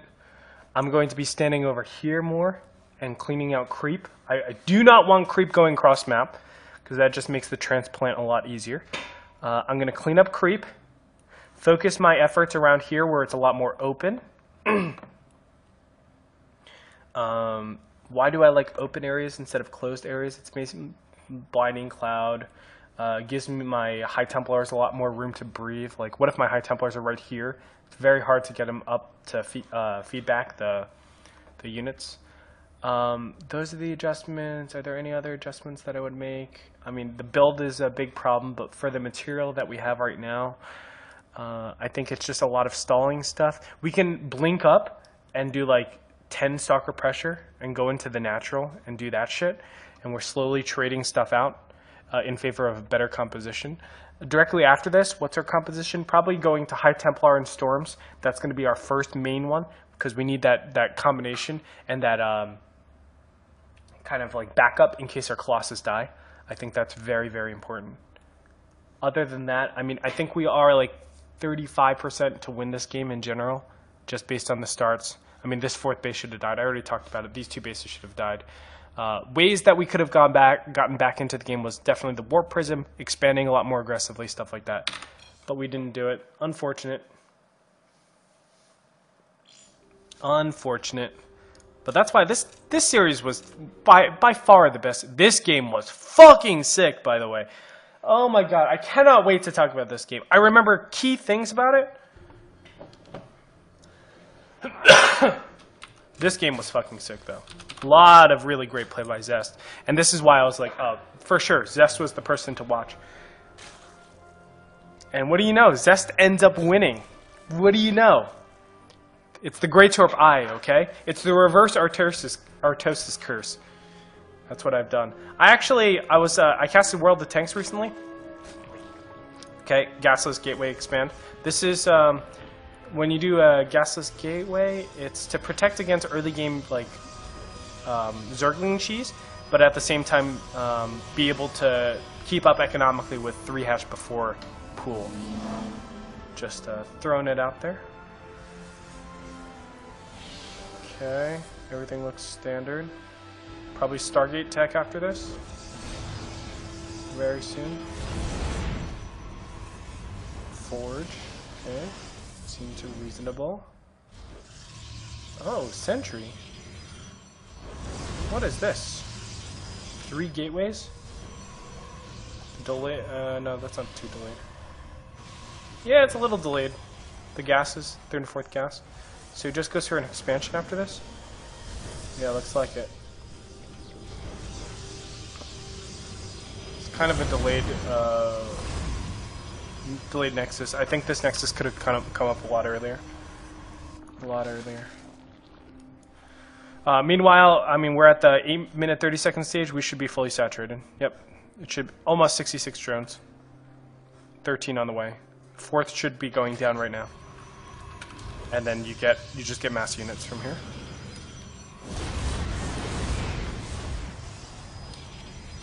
Yep, 4th goes down.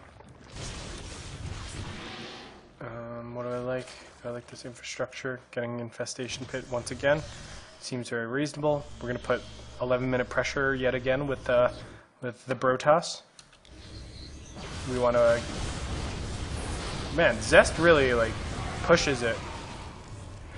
In terms of, like... Man, that's so risky. Okay. I like this. Sort of.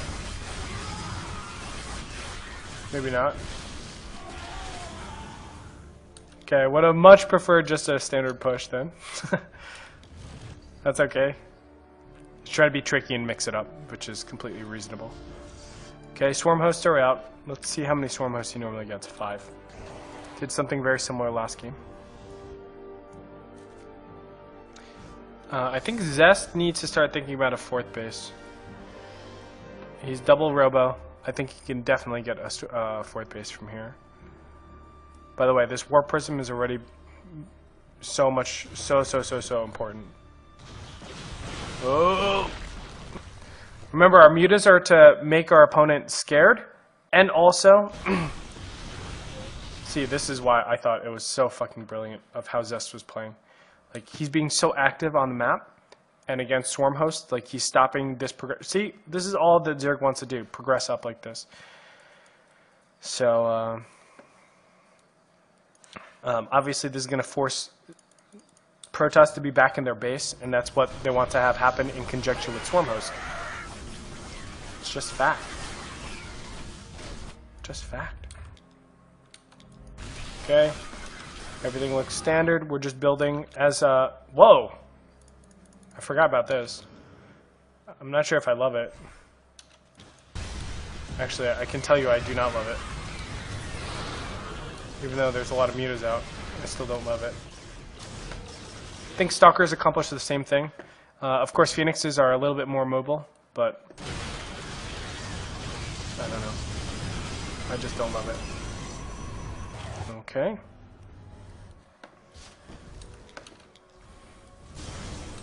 Okay, how do I like the Roach Hydra switch? Do I like it? I'm going to say no. So here's the big problem. Remember I was talking about, like, how do I transplant myself from my side of the map as Zerg to my opponent's side of the map? And unless you have a lot of passivity, it's not going to work out so well. Right? Fighting off creep is, I think, a losing play for Zerg. So I think whatever happens right here, this is, in general, going to be a lot weaker than if you were on creep or if there's like a massive amount of passivity. So there's some sort of trade and I maintain my swarm host. And to get that, it's rather hard. It's very, very difficult.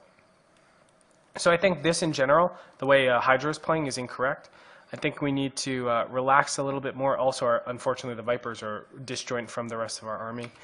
Things probably would have changed, obviously, because, well, there's no High Templars out. And we're seeing the problems of Zest here for sure. Like, if I'm playing against Zest, I know he goes for delayed Colossus, so I'm staying on Roach Hydra for a little bit longer. I'm defending against all the aggression, and then I'm just getting my Hive a little bit earlier. And not see all these upgrades that are being done? I'm just going up to 1-1, and that's it, and fucking going. That's it. I'm going. I'm attacking, putting full-on pressure, knowing very well that he gets double robo delayed, and he doesn't get High Templars all that fast. So I'm going to be able to punish the fact that he goes up to 4 base and doesn't do this at all. And I think Zest just wins from here. It's a good game. It's too much. Demasiado. I love this. Clear up creep, fall back, and then attack in. And this should be laughable. Colossus readjustment. Colossus should probably go. I mean, does it really matter? You're just fucking with him. Alright. Seems reasonable. Zerg made a mistake, and that's it.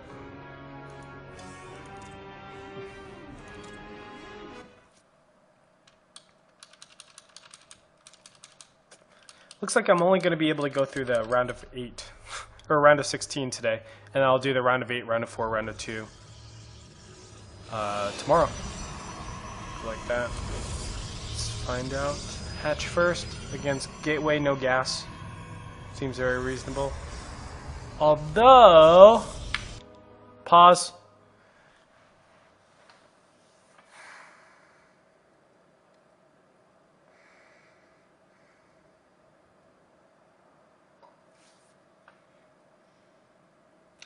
Okay, let me explain what I'm thinking about right now. So, the reason why you go Gateway, no gas is because you're defending against, I say defending, but it is defending. You're keeping up in macro against a really, really fast 3 hatch before pool, right? That's why you go that, because you need to keep up, get your nexus out, get the chrono boosts out, and be able to get your own base or put pressure on or whatever it might be.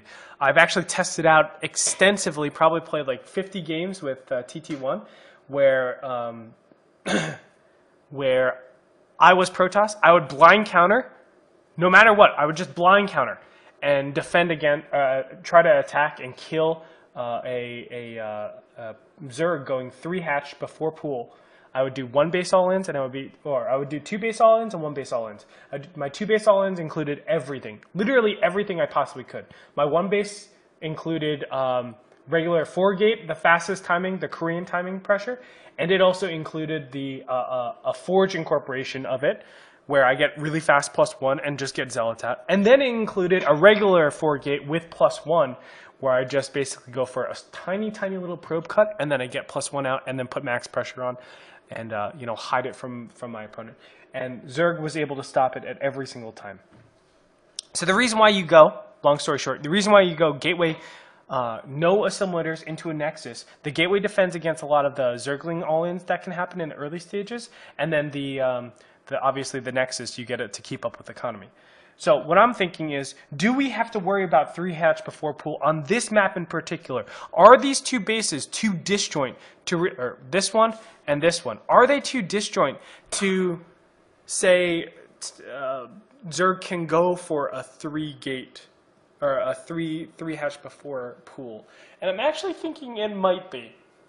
I'm actually thinking it might be because the Zealot and 2 Stalker pressure in the early game stage, if I'm doing like a 4-gate or something like that, it's just going to be way too much a lot of the time. Like, it's going to do a pretty nice amount of damage. Of course, I incorporate the Mothership Core and stuff like that. But I'm actually thinking we don't have to worry about that. So it's safe for us to either go for like a Nexus first on this map, or to go for the Gateway Cyber Core and all that stuff to threaten a lot of the stuff that we can threaten. So what are the things?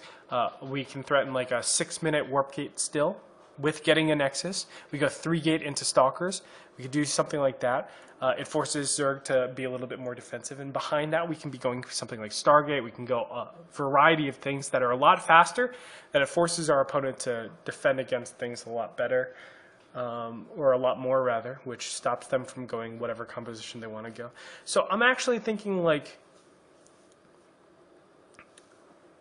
although we get our good economy and everything, going Gateway, no gas, I think we give up on too many aggressive options that allow our opponent to relax for a long time. Because when you do something like this, Warp Gate doesn't finish until 7 minutes, I believe. Yeah, it's 7 minutes. So Warp Gate doesn't finish until 7 minutes, and in that case, like, I can be droning up until 7 minutes. I'm going to tell you, if you give me 7 minutes in a ZVP to do whatever the fuck I want, I am going to get a shit ton of drones and have the capabilities of doing so many 2-base pressure. Getting 3rd base, like it's a really, really nice situation to be in. And if you don't have any early game pressure with going Gateway first, I just feel like it's a big, big problem. So we'll find out. I mean, I might be completely wrong. I think Zest wins this map after I like yelled at him in the last game he played against Parting on this map. I felt like he played this like ass. Okay, Gateway pressure. Let's see if I was right. Okay, he's chrono boosting out. So he's getting it at 6 minutes and 40 seconds. So he applied 2 chrono boosts to this. Doing Stalker pressure. Let me tell you, the Stalker pressure makes 0 sense. You will not be able... no, it doesn't. Never mind. I take it back. He's just going to do Stalker pressure, make sure that enough Zerglings are being made, and then recall.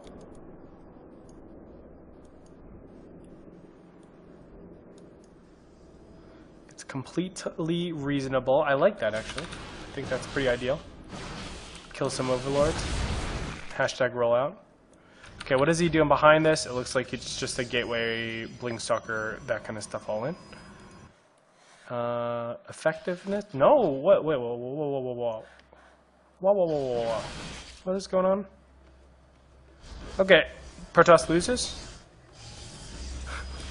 Okay, Protoss lost. I can see it for sure.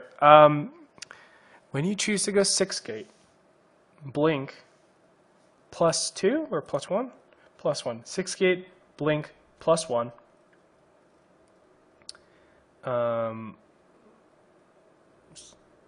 And then take your Nexus, you will never, ever, ever be able to be relevant in mid-game. The Nexus that you make and the defense that you make over here pretty much hemorrhages your capabilities of doing like really, really heavy pressure. So you're relying on stuff like this, Dark Templars, to do enough damage to stop your opponent. And that basically says like, hey, Hydra, I hope you're not being comprehensive with all the builds that I can play against you, because if you're silly greedy, and greedy not making spore crawlers, if you're greedy in that sense, which isn't even greedy, I'm gonna kill you, or I'm gonna equalize. Not even kill you, I'm gonna equalize. So just based on the build, I feel like Zest, it accomplishes nothing. You're literally just giving Zerg the capabilities of doing whatever they want, going up into like the 14-15 minute mark. Literally anything that they want. Okay, does nothing. Continual pressure. So this is how this game is going to work. Mass mutas into a win.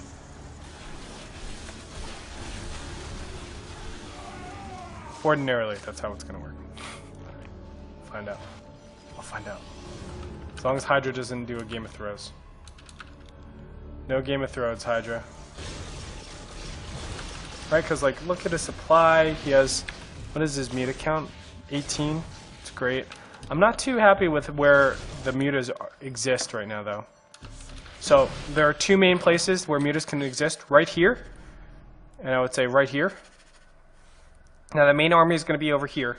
What we want to do, in my opinion, is hug this side, come across here, and then we eventually come into this middle position. This middle position is important because we can attack the main, we can attack the natural, we can attack the third base, right? From this position, we can attack the main. That's it. There's units here, units here. It's a very easy defense from Protoss. But when our mutas are all the way up here, what are we going to do? Stalkers here and stalkers here? Okay, fine. I come down here, I attack this position. Okay, what does that mean? Stalkers from here are probably going to blink down, or stalkers from here are going to come down like that. And then what do? We go out, over, up, attack, move across. And we're doing this circle. This circle. That's all we're doing.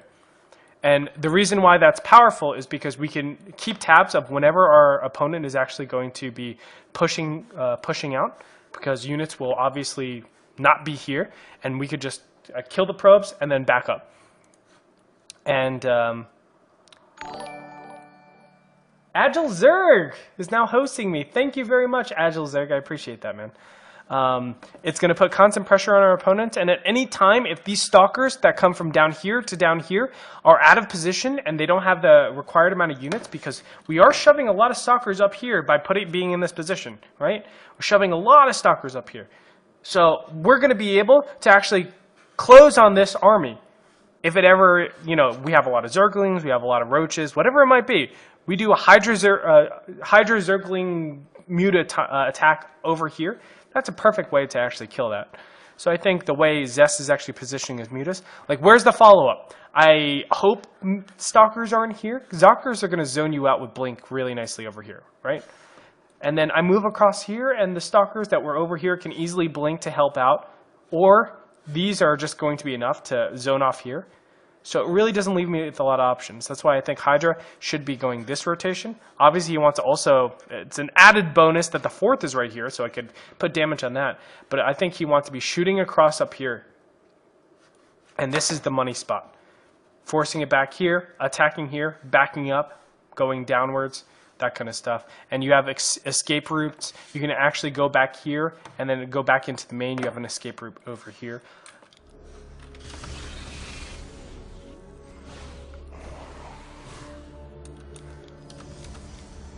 I just don't agree with these mutas. They have such little capabilities of doing stuff.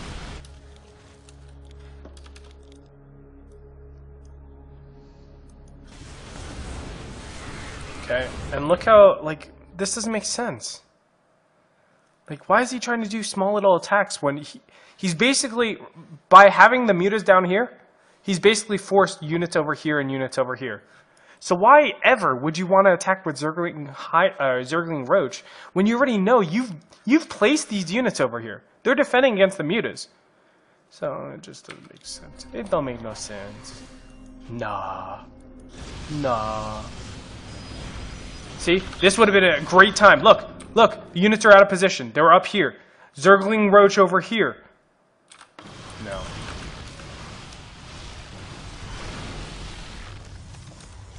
Zest is definitely making options for himself, or Hydra's definitely making options for himself, but it's still pretty limited. And you can see just the sheer advantage that he's had. Oh god. This is still good for Hydra, that's for sure. He's just going to keep killing these stalkers. It's a pretty good trade so far. He's still, like, doing well, right? And don't get me wrong, Hydra's still doing fine. But the problem is, he could be doing more, and that's what we're trying to accomplish. We're trying to master it more. Great.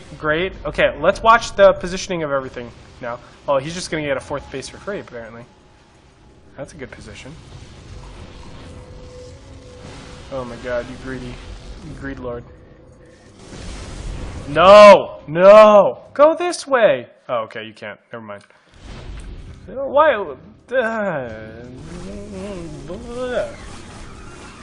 Okay. I'll give it to you. I apologize, Hydra. You couldn't have gone there.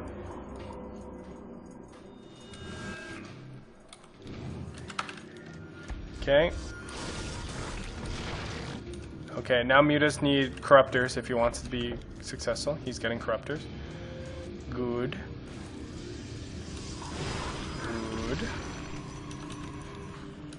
Kind of a weird spot, though, still. because he has 77 drones, so he needs like 50 mutas if he wants to be able to do this correctly. And he has too many swarm hosts, I think, because this is 33 supply right here.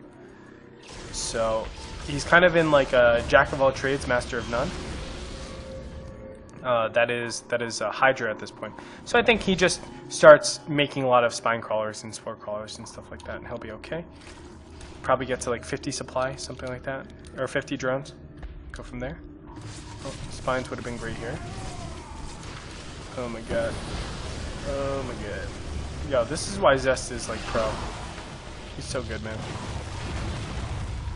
Okay, the base is saved, but he was able to stop. Oh my god. That's scary. That's terrifying. Okay. Oh, Hydra. Oh, Hydra. Oh, God. Oh, God. Oh, God. Me duele. Mi estómago. Man, Zest is beautiful. Zest made 0 mistakes. 0 mistakes. Dealt with mutas perfectly. Just... He went 6 gate expand. 6 gate expand. Against an unharassed Zerg. 6 gate expand. Okay. Let's go back. See what Hydra did wrong. Even though I kind of mentioned it, but still. So, I like this. So, when the mutas are over here, obviously, they just want to focus on killing the 4th base. That's it. I like this. Okay, Zerglings get in. Augusta. Perhaps we get Banelings. I don't know. Because we want to be over here again, right? That's our main concern. We want to have our mutas snake up into this area, as we were talking about before, to attack here, although it's already too late because the Phoenixes are going to be churned out. But, like, let's say Phoenixes weren't going to be churned out. How do we get them there? I would say Zerglings should have been attacking this, not mutas, and then mutas should have been positioned here. And that way, you know, he still needs to respond over here. And I can kill a lot of the stuff with mutas over here. Like, mutas want to be here. Mutas want to be right here. And that's the big problem. And then, wow, like Zest got some crazy good trades, man. He's really, really powerful. Really, really powerful. Very, very impressed.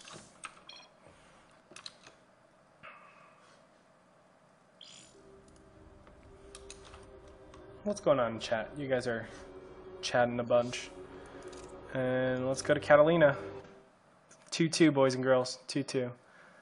I'll be doing this for about an hour more, just to let you guys know.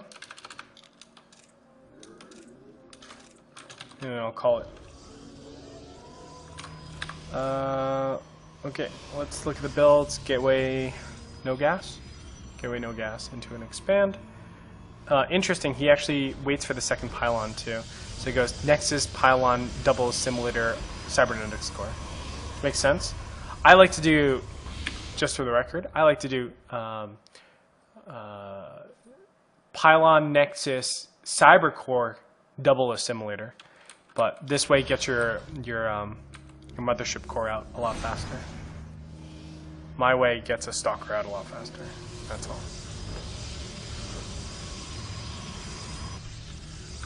All right.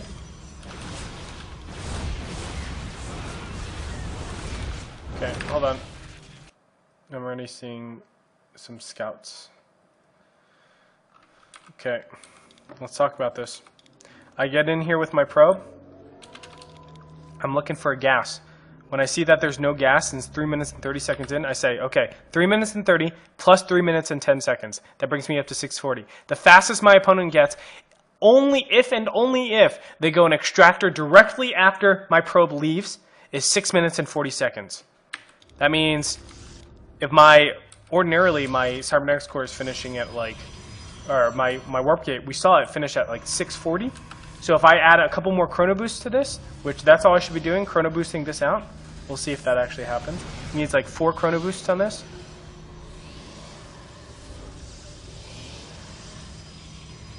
Looks like you put 3. So he's at 7 minutes about. And it looks like our friend over here, when's metabolic boost popping out? He didn't pop it out for a while. He got it at like 5 minutes or something like that. Or 5 minutes? Yeah.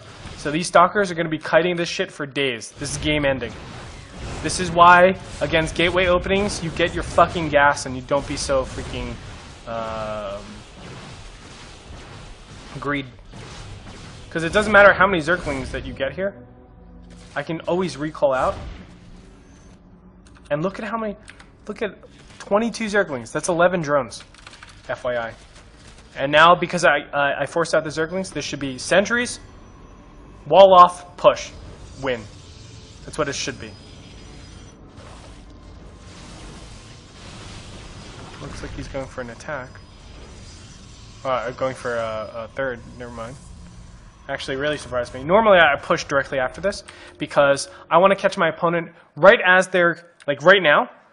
You can see 68 harvesters. He just got his 68 harvesters. He's just gotten his 4th base. What I want to do is get him on the beginning of his initial waves, and that way he just doesn't have the right composition out. So right now is when he's getting all of his gases up. He's able to make hydras and roaches and stuff like that. But he's just starting to get them up. They're all rallying together. So they really don't have the chance to do that much. It looks like Zest doesn't want to do something like that. He's just getting 4th base. Or 3rd base. Saturating it up. Seems reasonable. And this is where Blinkstalker +2 is going to have to come out in huge drives.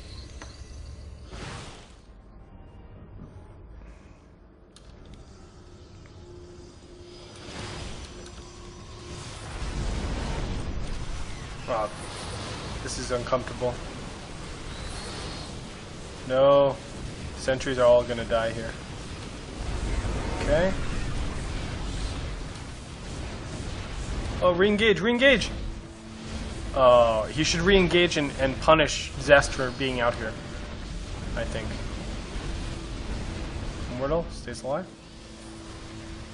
Nope, he's dead. Okay. This is kind of an awkward spot. Right in the middle. Nice. Isolating one spot and then zoning it off. I like it.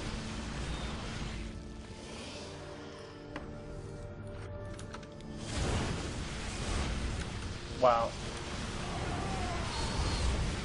It's a great offensive blink. And now that immortals are added into this composition and constant immortals are going to be added into this composition, the attack from Zest dies. You can't attack anymore. Because Blinkstalkers, it just mass Blinkstalkers can be able to crush everything.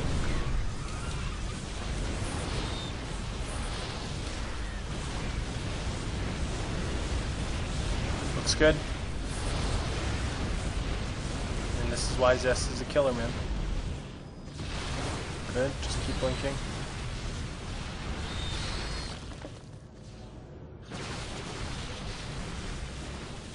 Oh man, when you kill Hydras, like you know Hydras are supposed to be the backbone, the glass cannons. So when you kill Hydras like this, you know they have no Hydras at home, nor do they have any roaches. Because if they were getting roaches, they would already, or they had roaches, they would already been here supplementing the Hydras. So you know you caught them on their like DPS round of units, and it's game over from here. So I don't want to go too much into this game because it's pretty obvious what happened. I think the choice of attack. So Zest, or excuse me, not Zest. Hydra has like they're pretty equal in economy, I would say. The 3rd base was a little bit later, but you know he forced out a lot of Zerglings in the early game stage, so that's why I'm thinking it's kind of even where they did indirect economic damage to each other. Where I think the big advantage comes is going to be just the overall like ease for Hydra. Like he doesn't have to worry about so many things because his opponent really isn't capable of doing that much aggressive pressure while getting a 3rd base, right? He gets a lot of gateways, he throws down the nexus, he has to get a lot of probes, he got a lot slower than his opponent. If I'm Hydra, I'm rethinking this matchup altogether. I'm probably going to a 12-minute hive. honestly, or a 13-minute hive. Getting Roach Hydra and going for a very, very early Vipers. I think Vipers are the way you just hard counter Zest completely. He doesn't protect against them nearly fast enough.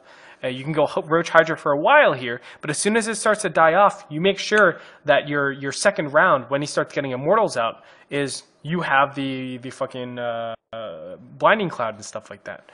I think that's the way that you're going to be able to deal with Zest. And Hydra, he's just, derping into his opponent. He's literally just being a practice partner for Zest, saying, hey, okay, let me get a third base and see if I can defend against it with Blink Stalkers. And this is pro level. You're not going to be able to break a lot of Protoss like this, Blink Stalker, unless you're life, apparently.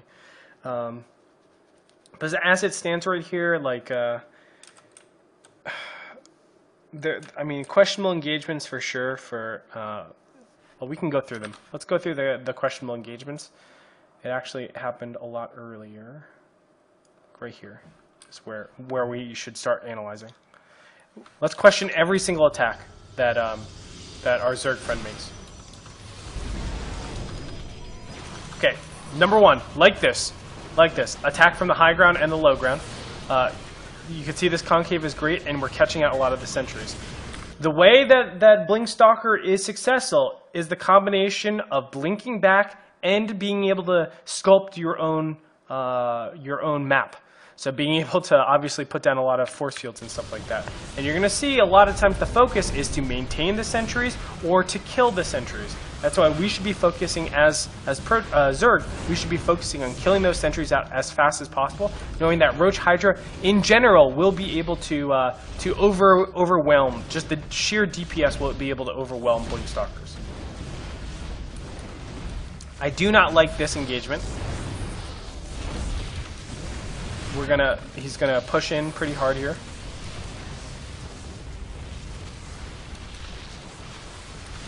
And we sack a lot here.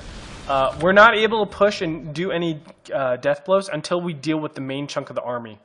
A lot of people will be like, oh, well, pushing in actually forces our opponent to actually do something about it. Yes and no. We have to realize for Roach Hydra, if you lose your main army and they maintain their main army, even though they're behind in economy, even on 2 base, you're going to be able to keep up with just sheer Blink Stalkers. It is going to be enough. So we can't really do attacks like this that trade out, not even trade out, where we lose out in a lot of our army composition. You're going to see just a big warp in, an aggressive blink up, and then isolation. I think this is the number one biggest problem of Hydra in defending against this. Also, we saw some very intelligent moves. You're going to see a sentry warp in, which is really weird. And ordinarily, you're like, why are you getting sentries in this spot? Also, this attack is really dumb. Let's be real. Because he can aggressive blink. And see, if he just waits a little bit more, we're going to see a lot of Hydras being rallied over here, I think. Guess not right now, but, we're pretty close to this. Where are those sentries? I know they pop out. I saw them. I remember them.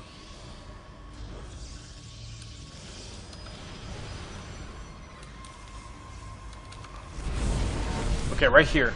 A lot of people wouldn't make this move. I think it's a really clever move, realizing hey, if you just have an engagement like this, it's going to be bad. As Zerg, I think you just back off from here. There's no reason to be attacking because, again, just sculpted his own. You only have this range and this range to deal with. Well, you're going to see a really nice move by Zest. This blink, so nice. So now he can use Blink Stalkers over here to buy time, and he's concentrating on this bottom area where, honestly, the Nexus is going to get procced, stupid things like the Assimilator and the Pylon's going to get procced a little bit, and it's just not a good position for the Zerg.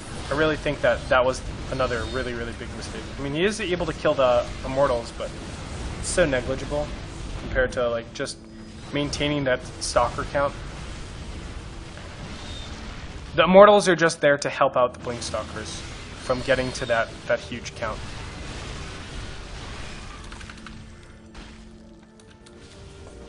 All day long, baby.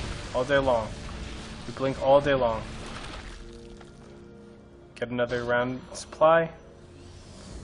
Get sentries, I'm sure. Immortals. I think you can go up to Immortal Sentry Zealot in this spot, too. Okay. Fight's pretty obvious. There it is, GG. Wow.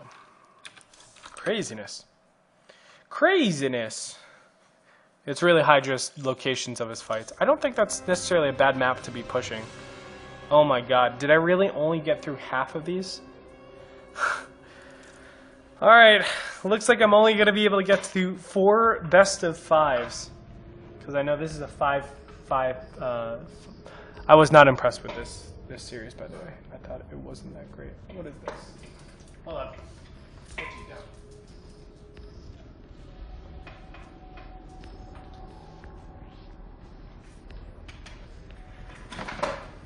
Okay. So, let's go ahead and do this round of 16, and then we will... What about upgrades that game? I think upgrades are pretty meaningless, to be honest. I mean, it really comes down to the army composition momentum. Like, it's just going to be constant attacks. And that's really it. If you think about how, like, yeah, well, I just think it's pretty negligible, in my opinion. I might be wrong.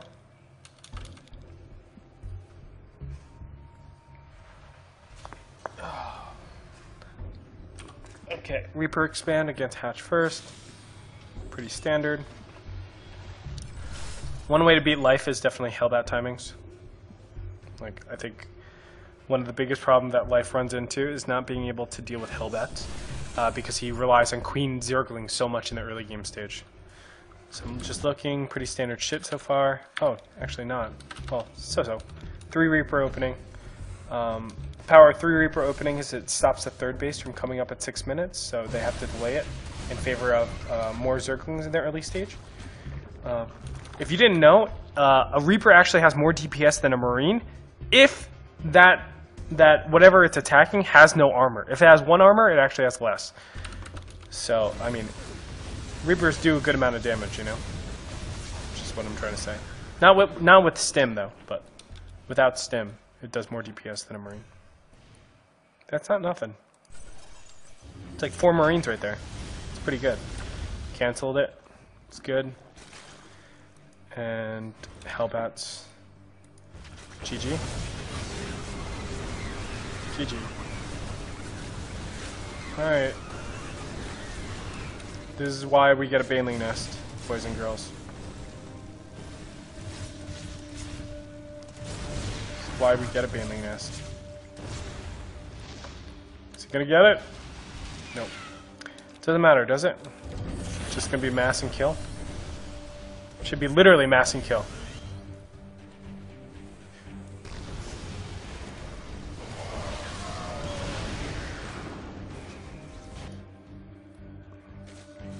Yep, looking like kill. Okay. Not a lot to analyze there. It's literally just mass and kill. The one thing I would probably... if I know I'm life in that spot and I'm trying to get back into the game, I'm getting Burrow and I'm burrowing Banelings. That's it. About it.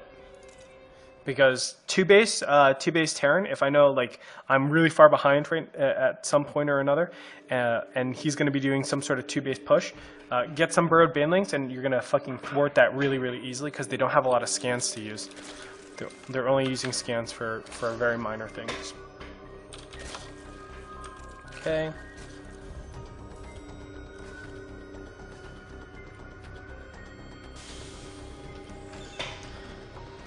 Everything looks pretty standard. Double Reaper, triple Reaper again. Triple Reaper again. On a map like Catalina, it makes a lot of sense, right? You could do a lot of damage to the main base and also be able to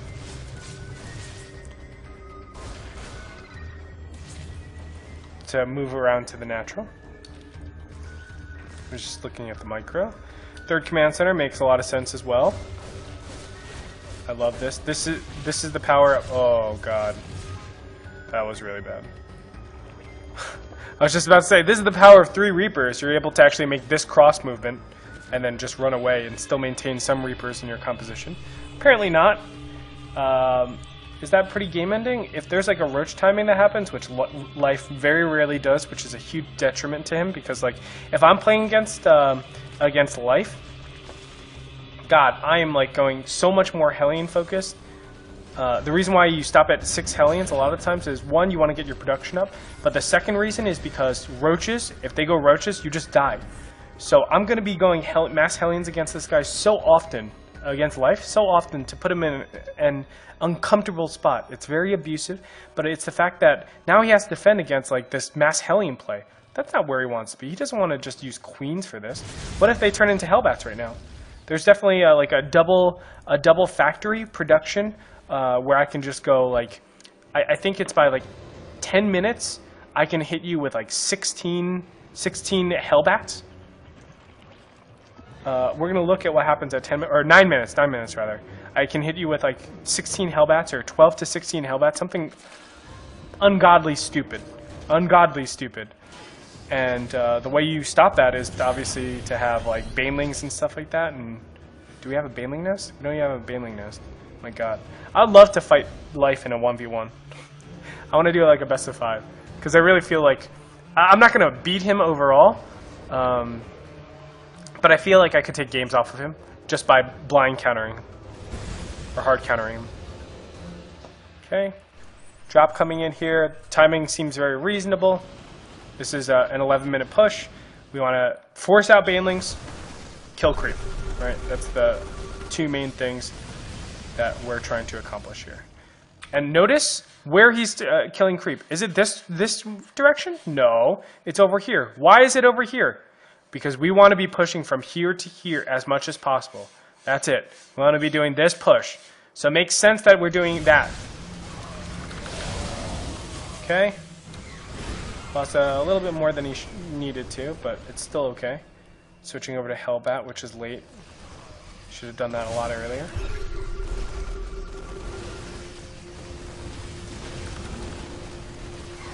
Oh, I love this pickup. But unfortunately...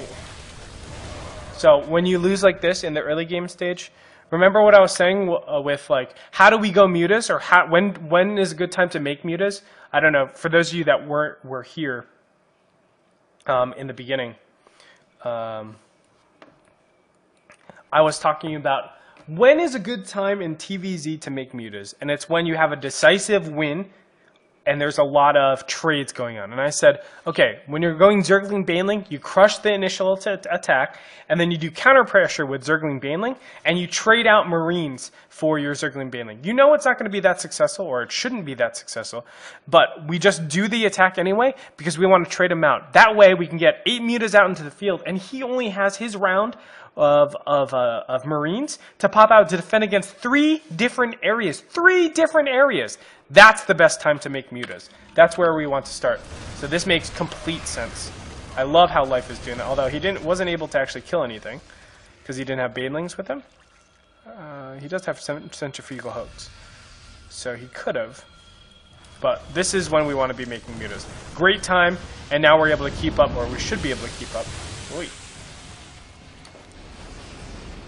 With our opponent. Okay.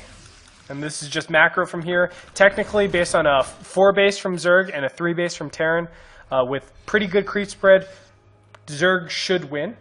The only problem I'm seeing right now is this. What the fuck is this Spire doing here? Number 1. Number 2, creep. We don't have creep from here to here. So it gives innovation the capabilities of being able to obviously still attack this area. But there is a little bit of creep, as we can see from these creep tumors on the bottom here.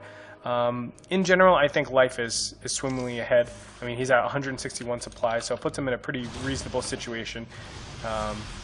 And I don't see any like really crushing blows thus far. It's only Marines coming out from innovation, and he really doesn't have that many. Like in this position, if I'm Terran, I'm looking for actually a really high Widowmine count. I need the Widowmines to keep up with just basically the bad trades that I've had so far. So I had one bad trade so far in the very early stages at that like 12-minute mark, and then another one over here. Actually, I had 2 bad trades. So I had 1 bad trade over here, actually 2 bad trades all the way over here. One where I had to unload over there, and the other one where I just lost everything, he was able to switch over to mutas. So those are the two bad parts about this so far. I need to come back somehow, and I come back with AoE. So I'm going to chill out, just hard defend, like right here. Wow, this is really bold, but apparently it doesn't matter, because we don't have enough Widow Mines up. Okay, game's over, right? Doesn't matter. Game's over. I just killed all the SCVs on this base. I'm going to do it all day long because I'm a 4 base. Hey, those Widow Mine shots were really good, though. That's what I'm talking about. Oh, God. That was scary.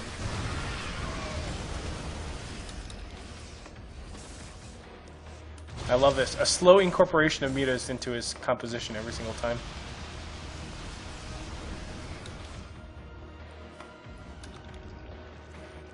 Now, are we getting additional hatcheries or anything like that? No.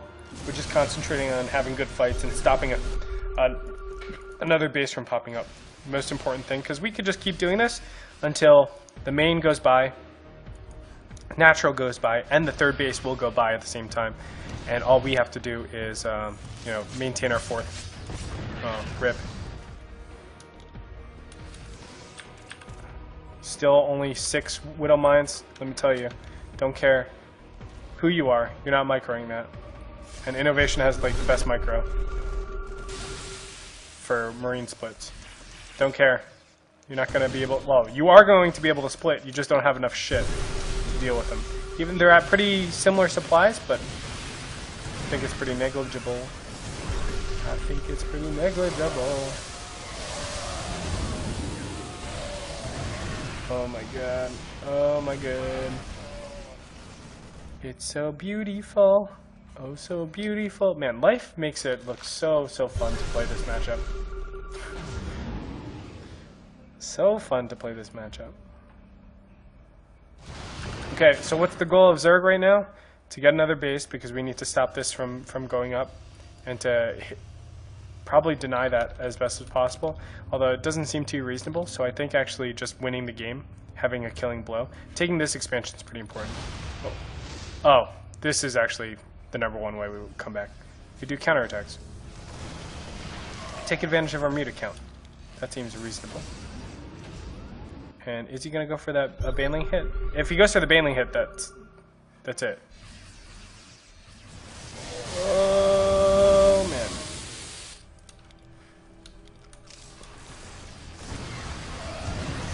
Oh, my God. Those Widow Mines could have been glorious. Okay, everything is to what we expected. The reason why Life won was he cleared up that initial attack, and he was able to get the 4th base, and he's just going to out-macro his opponent ever so slightly every single engagement. And you can see he eventually crumbles here. Okay.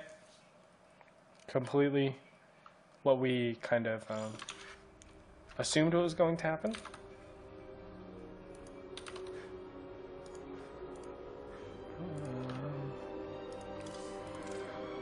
Okay. Wow. This is taking a lot longer than I thought. I thought we were like, bam, bam, bam, bam, bam, get through all of them. Looks like no.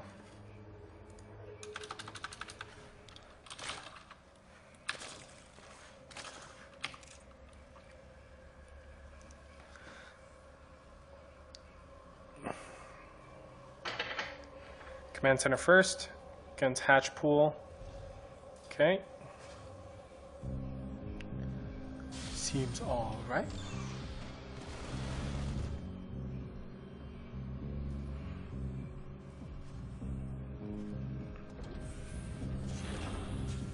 Okay. Hellion Banshee seems all right as well. Most importantly, this is okay. It's 2 gas. Okay, so Cloak will be along with this. I think this is perfect. I mean, against Life, I'm doing Hellion Banshee, I'm doing Hellbat attacks, I'm doing anything that focuses on killing queens really easily. Oh, it's Hellbat. Wow. Hellbat Banshee. Okay. Okay. Alright.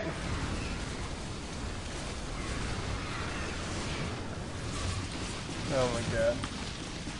Okay, game's over. Don't care. Not interested. Game is over. This should be literally mass up. I do my first attack with Terran, and it's going to be close, but because I just delayed you so much, and yeah, it should be constant pressure, and that's it.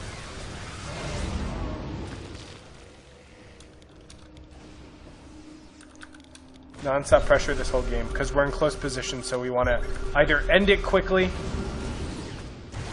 We don't have to end it quickly. I actually like going for longer games when we're in close positions and saying, like, you will not go past 4 bases. But I think, like, getting your own 4th base, getting very Widowmine heavy and stuff like that, it looks like he is starting his Widowmine heaviness very, very quickly. I think that makes a lot of sense. Notice that we do have we're 13 minutes in now, just finally getting our mutas. So Life is playing it like comprehensive style almost, where he's waiting until he absolutely needs to get it. Engagements, that's fine.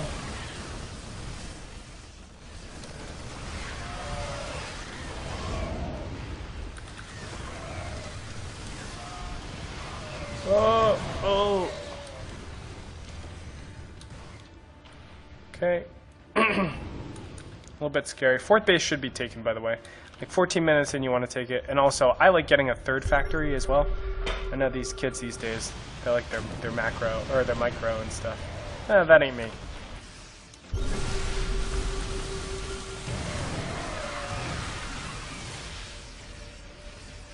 Constant pressure. That's it. We can do this constant pressure because the creep is so, it's not extended as much, and also he doesn't have, from the 3rd base, he didn't have a lot of units left over. So we're just going to keep drilling as best as possible.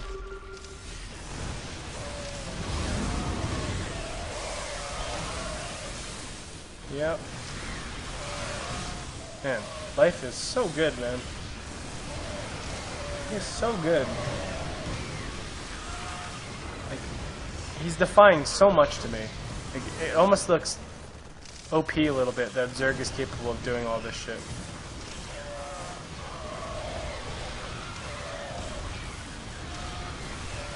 But things will change as soon as 3-3 hits as well. Because Life hasn't really been able to build up a good unit count. And because of that, he's going to get punished because 3-3 hits, and then the engagements will swing really, really heavily in favor of innovation. I think that's what he's doing. He's just getting ready for his 3-3. And then pushing out. Yep. Looks like that's what he's doing. Push out. And it's like game over, basically. These fights are going to go a lot differently. Well, he's doing multi-pronged. Okay. Relax, guys. I'm not right all the time, apparently. Apparently. He still gets more value, obviously, grabbing 3-3 over.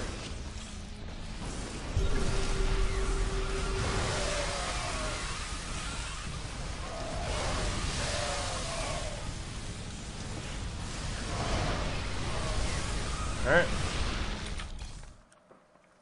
Just good overall constant pressure on our opponents, making sure that they're constantly trading out, never giving them the chance to get mutas up.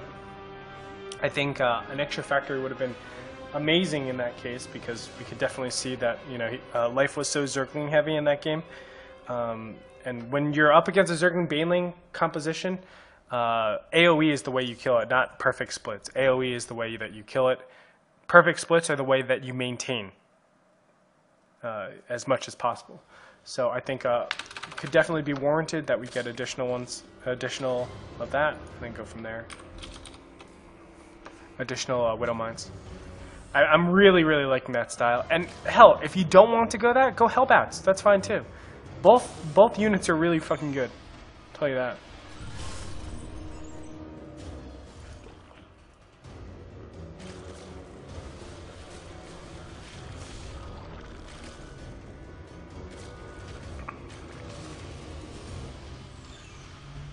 Alright. This again. I don't remember this map at all. Another Hellbat? Nope, it's a third. Oh, I do remember this. Never mind. This is really stupid on Innovation's part.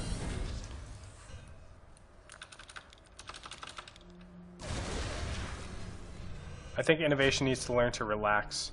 He's a little bit too aggressive. So this first push is like disastrous. Normal 11 minute. But I think it goes like super poorly. Oh no, it doesn't. It's fine. Counter pressure. I like the counter pressure. Let me explain why this counter pressure is really good. It's because normally when I do my 11-minute timing, I'm actually rallying all my units to the same area that I'm attacking. That way I have all the production at the same area. But you know, in this case, the rally was correct. It was over here, and there wasn't actually a rally. But ordinarily, you know, counterattacks at the third base during that 11-minute timing, really powerful. Oh, okay. Dropping 20 supply. I remember this. Mutas just come and say, like, LOL? What are you doing? Like,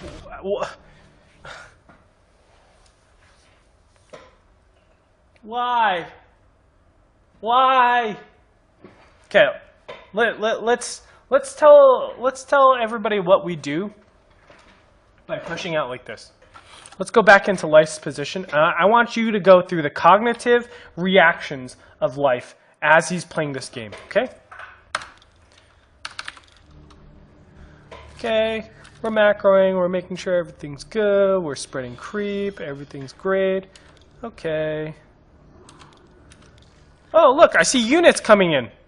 Let's drop back, right? I see these units. I say, oh, okay, let's get ready. Let's get everything ready right here.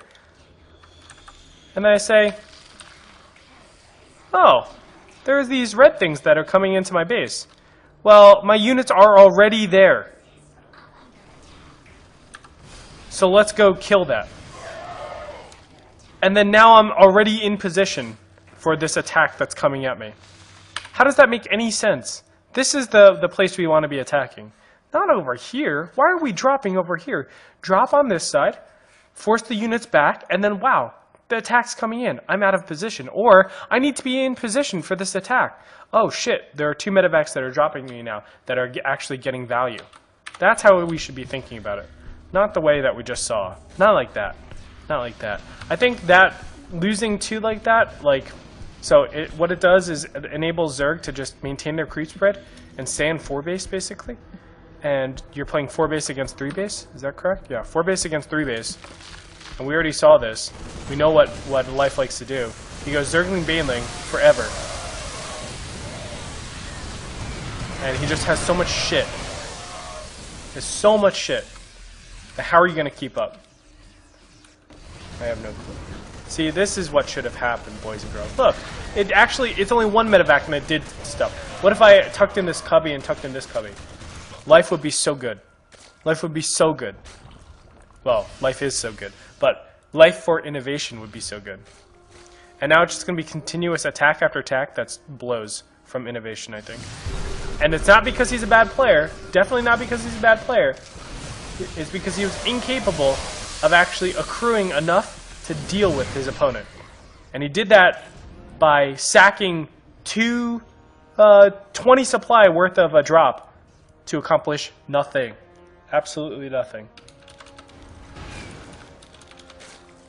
So he just gets steamrolled every single time.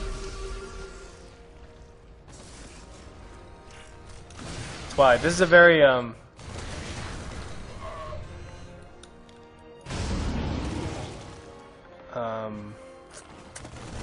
what is the word? Unforgiving. Very unforgiving.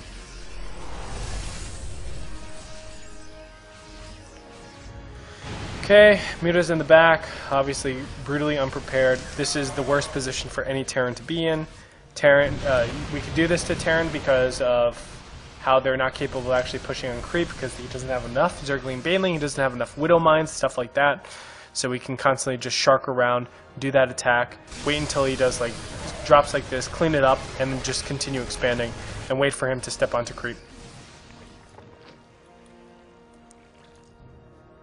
And it should be like some of the most one-sided fights ever. Should be. Although that is a lot of Widow Mines in the same area. Wow, look at how many Banelings are remaining. Crazy. Crazy. Okay.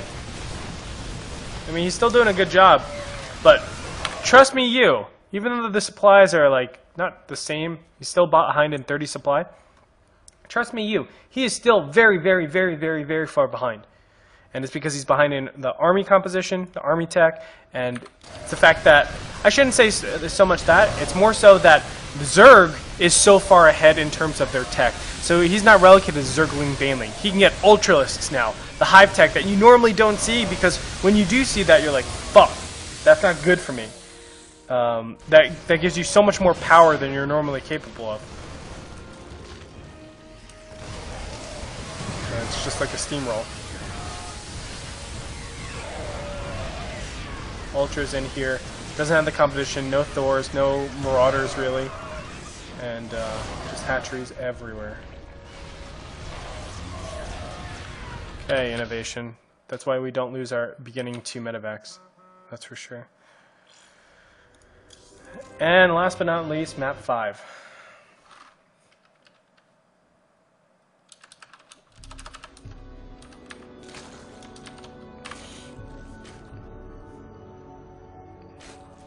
I don't remember this. God, I've been forgetting games a lot. Okay, spawning pool first. Not sure why you would spawning pool first on this map, but it could just be to defend against cheeses, because innovation is capable of that shit. Yeah, I don't know. On this map in particular, like I can see on Overgrowth or something like that, where you can put damage onto the like command centers that's out here, but normally there's a wall in right here and it protects your natural. So I think life literally just says I don't want to die to proxy cheeses. That's it. It's okay. Double expand as well.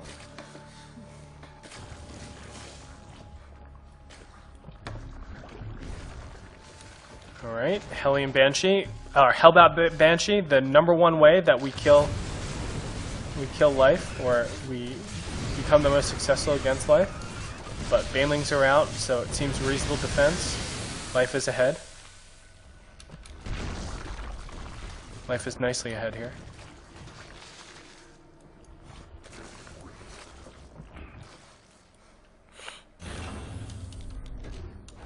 Regular 11-minute attack. Okay. Now I remember this. I got so sad when I saw this, because life is so far ahead in this game, and then he goes from being ahead to getting punished for being so greedy. He got too many drones, way too fast, or way too slow rather, and then loses his essential upgrade. And when you lose your essential upgrade, Terran is just thinking, oh great, I have a timing forever. Literally, that's all he's thinking. And the reason why it's a timing forever is because, like, for a while, I'm going to have, like, +1 weapons over your +0 carapace. And that way I can shell down Banelings a lot faster, I deal with Zerglings much easier, that kind of stuff. Of course, you still need a good Widowmine count and everything, which we can see innovation is getting. But, yeah, that's what it really comes down to. And he should just be doing non-stop aggression right here. Don't worry about, like, drops and stuff like that. Just non-stop aggression and making use of his 2-2 against 1-1, or 2-2 against, his upgrade advantage, basically. And I like how he got his +3 immediately and realized, like, hey, this is where my advantage is. Let's make sure I maintain. Look, all fights are off creep. He's just saying, hey, look at me. I'm going to keep trying to aggress onto you. I'm in range of your 4th base. And if you want to engage against me, you have to do it off creep. That's a good place to be in if you're a Terran.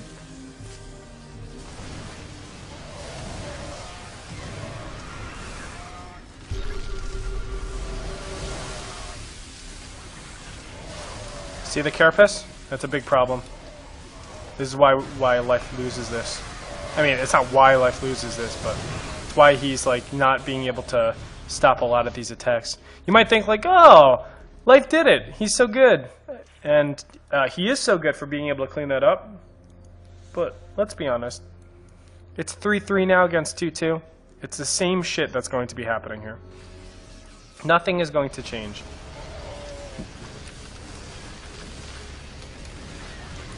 And all the mutas say now is, yes, you killed this, but it was barely mining anything anyway. I mean, silver linings for sure, because he's, he is kind of relegating Terran to 2 base at this point. But Terran still maintains that advantage of having a crazy upgrade lead. And when you have a crazy upgrade lead like that, engagements aren't good for you. You need to overmake banelings. It stops you from going to that hive tech. And we've seen like just continual pressure is going to be enough. And now the Thor is incorporated. You can see like, as opposed to last game, Terran is just like ahead in general, like 1 tech ahead of Zerg. And when you have that much development, it's so easy to remove. How many mutas is it? 27 mutas. It's so easy to like negate shit like this. By the way, mutas are definitely a good way to come back into a game, but not gonna be enough, boys and girls. Not gonna be enough for life. We're gonna go back and see what life could have changed and altered to kind of deal with this a lot better. Because obviously the big problem is the 11-minute attack that he should know about. Like 11 minutes, it's like clockwork. It's when 11 minutes is when the first 2 medevacs normally pop up.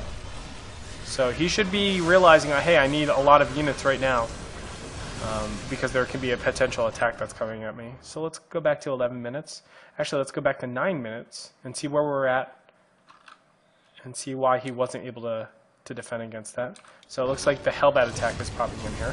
Let's take a look at income tab. They're actually very close in harvesters, but the extra third is keeping similarities. So apparently these Hellbats actually still do a lot of damage. They're equal in harvesters. The command center is not yet there yet, but the Banshee is still roaring and being annoying. But, never mind. Okay. Okay, let's see the decision. Oh, fuck, I pressed F. It's annoying. So let's see the decision making of our opponent, or our friend here, Life. He's going still drones, which is unnecessary since he's getting 4 more drones. He's completely saturated in all of his bases. This is when early Zerglings, these Zerglings, should be immediately morphing into Banelings. Do we have Baneling? Yeah, we do have Baneling Nest. We haven't gotten this down, which is another big problem. So what Life is trying to do right here is say like, oh, well, because I killed that early attack, you made Hellions and a Banshee, I'm going to be able to go straight to mutas. No. You are not going to be able to go straight to mutas. This is definitely a case where he's just being a little bit too greedy. And it's barely too greedy, too. This can be thwarted by just like 5 Banelings. Because if something's happening to you, what's going to be more important? Is it going to be Banelings, like with these initial Zerglings that are out in the field? So these Zerglings, they can't really do that much damage. What if we had just 10 Banelings right here? Dealing with this would be so much easier. As soon as you get comfortable, the initial Zerglings that are going to pop out, just realize there could be drops all over the map. There could be additional Hellbat attacks. Let's get our Banelings ready instead of trying to be like, oh, let's save that 150 gas, even though that we're getting 720 gas per minute. Let's save that 150 gas and try to get 1.5 extra mutas. It's like, what are you doing with your life? Just fucking go. Just do it. Just get your Banelings. Oh. I think Life thought he didn't have his Baneling Nest. I think that's what it was. I think Life didn't think he had his Baneling Nest. And that's why he lost. Because he's not used to getting Baneling Nests. That's why. He's not used to getting Baneling Nests this early. And this is probably the newer Baneling Nest too. Let's see if I'm right. Or did he just get 2? He got 2, never mind. Yeah. It's because Life's not used to getting Baneling Nests. He doesn't like to. He likes to go Queen Zergling. And see, this is how we punish. We punish our opponent. We found 2 ways to punish both Life and Zest now. 2 of the best players in the world. We're seeing, like, definitely flaws. I shouldn't say flaws. I mean, in their own right, their capabilities of doing the things that they're doing is really, really incredible. But they're definitely, like, things that we can capitalize and abuse. Looks good. Man, poor guy. Poor guy. Anyway, guys, that's going to be it for the. Let's go full screen. That's going to be it for the IEM portion of this stream. And actually, I'll play like one more game. No, I'll probably wrap it up right here. So it was just going to be a shorter stream today. Just having fun. Obviously, played a little bit in the beginning. I think I went 100%, which is nice. And also talking about IEM. So if you guys want, I'll be doing the rest of IEM throughout this week. I'll probably do the rest of the round of 16 tomorrow. And I'll just keep working up. So I'm going to start Flash to Tasia. And I'll just be working up. Hopefully, I'll be able to finish this week. I do imagine. Don't worry, all replays, all this stuff will be posted over on learntoplay.l2p.tv, so make sure you check it out there. I have a lot of other videos over there. That's awesome. And for those of you that are watching on YouTube, hello right now.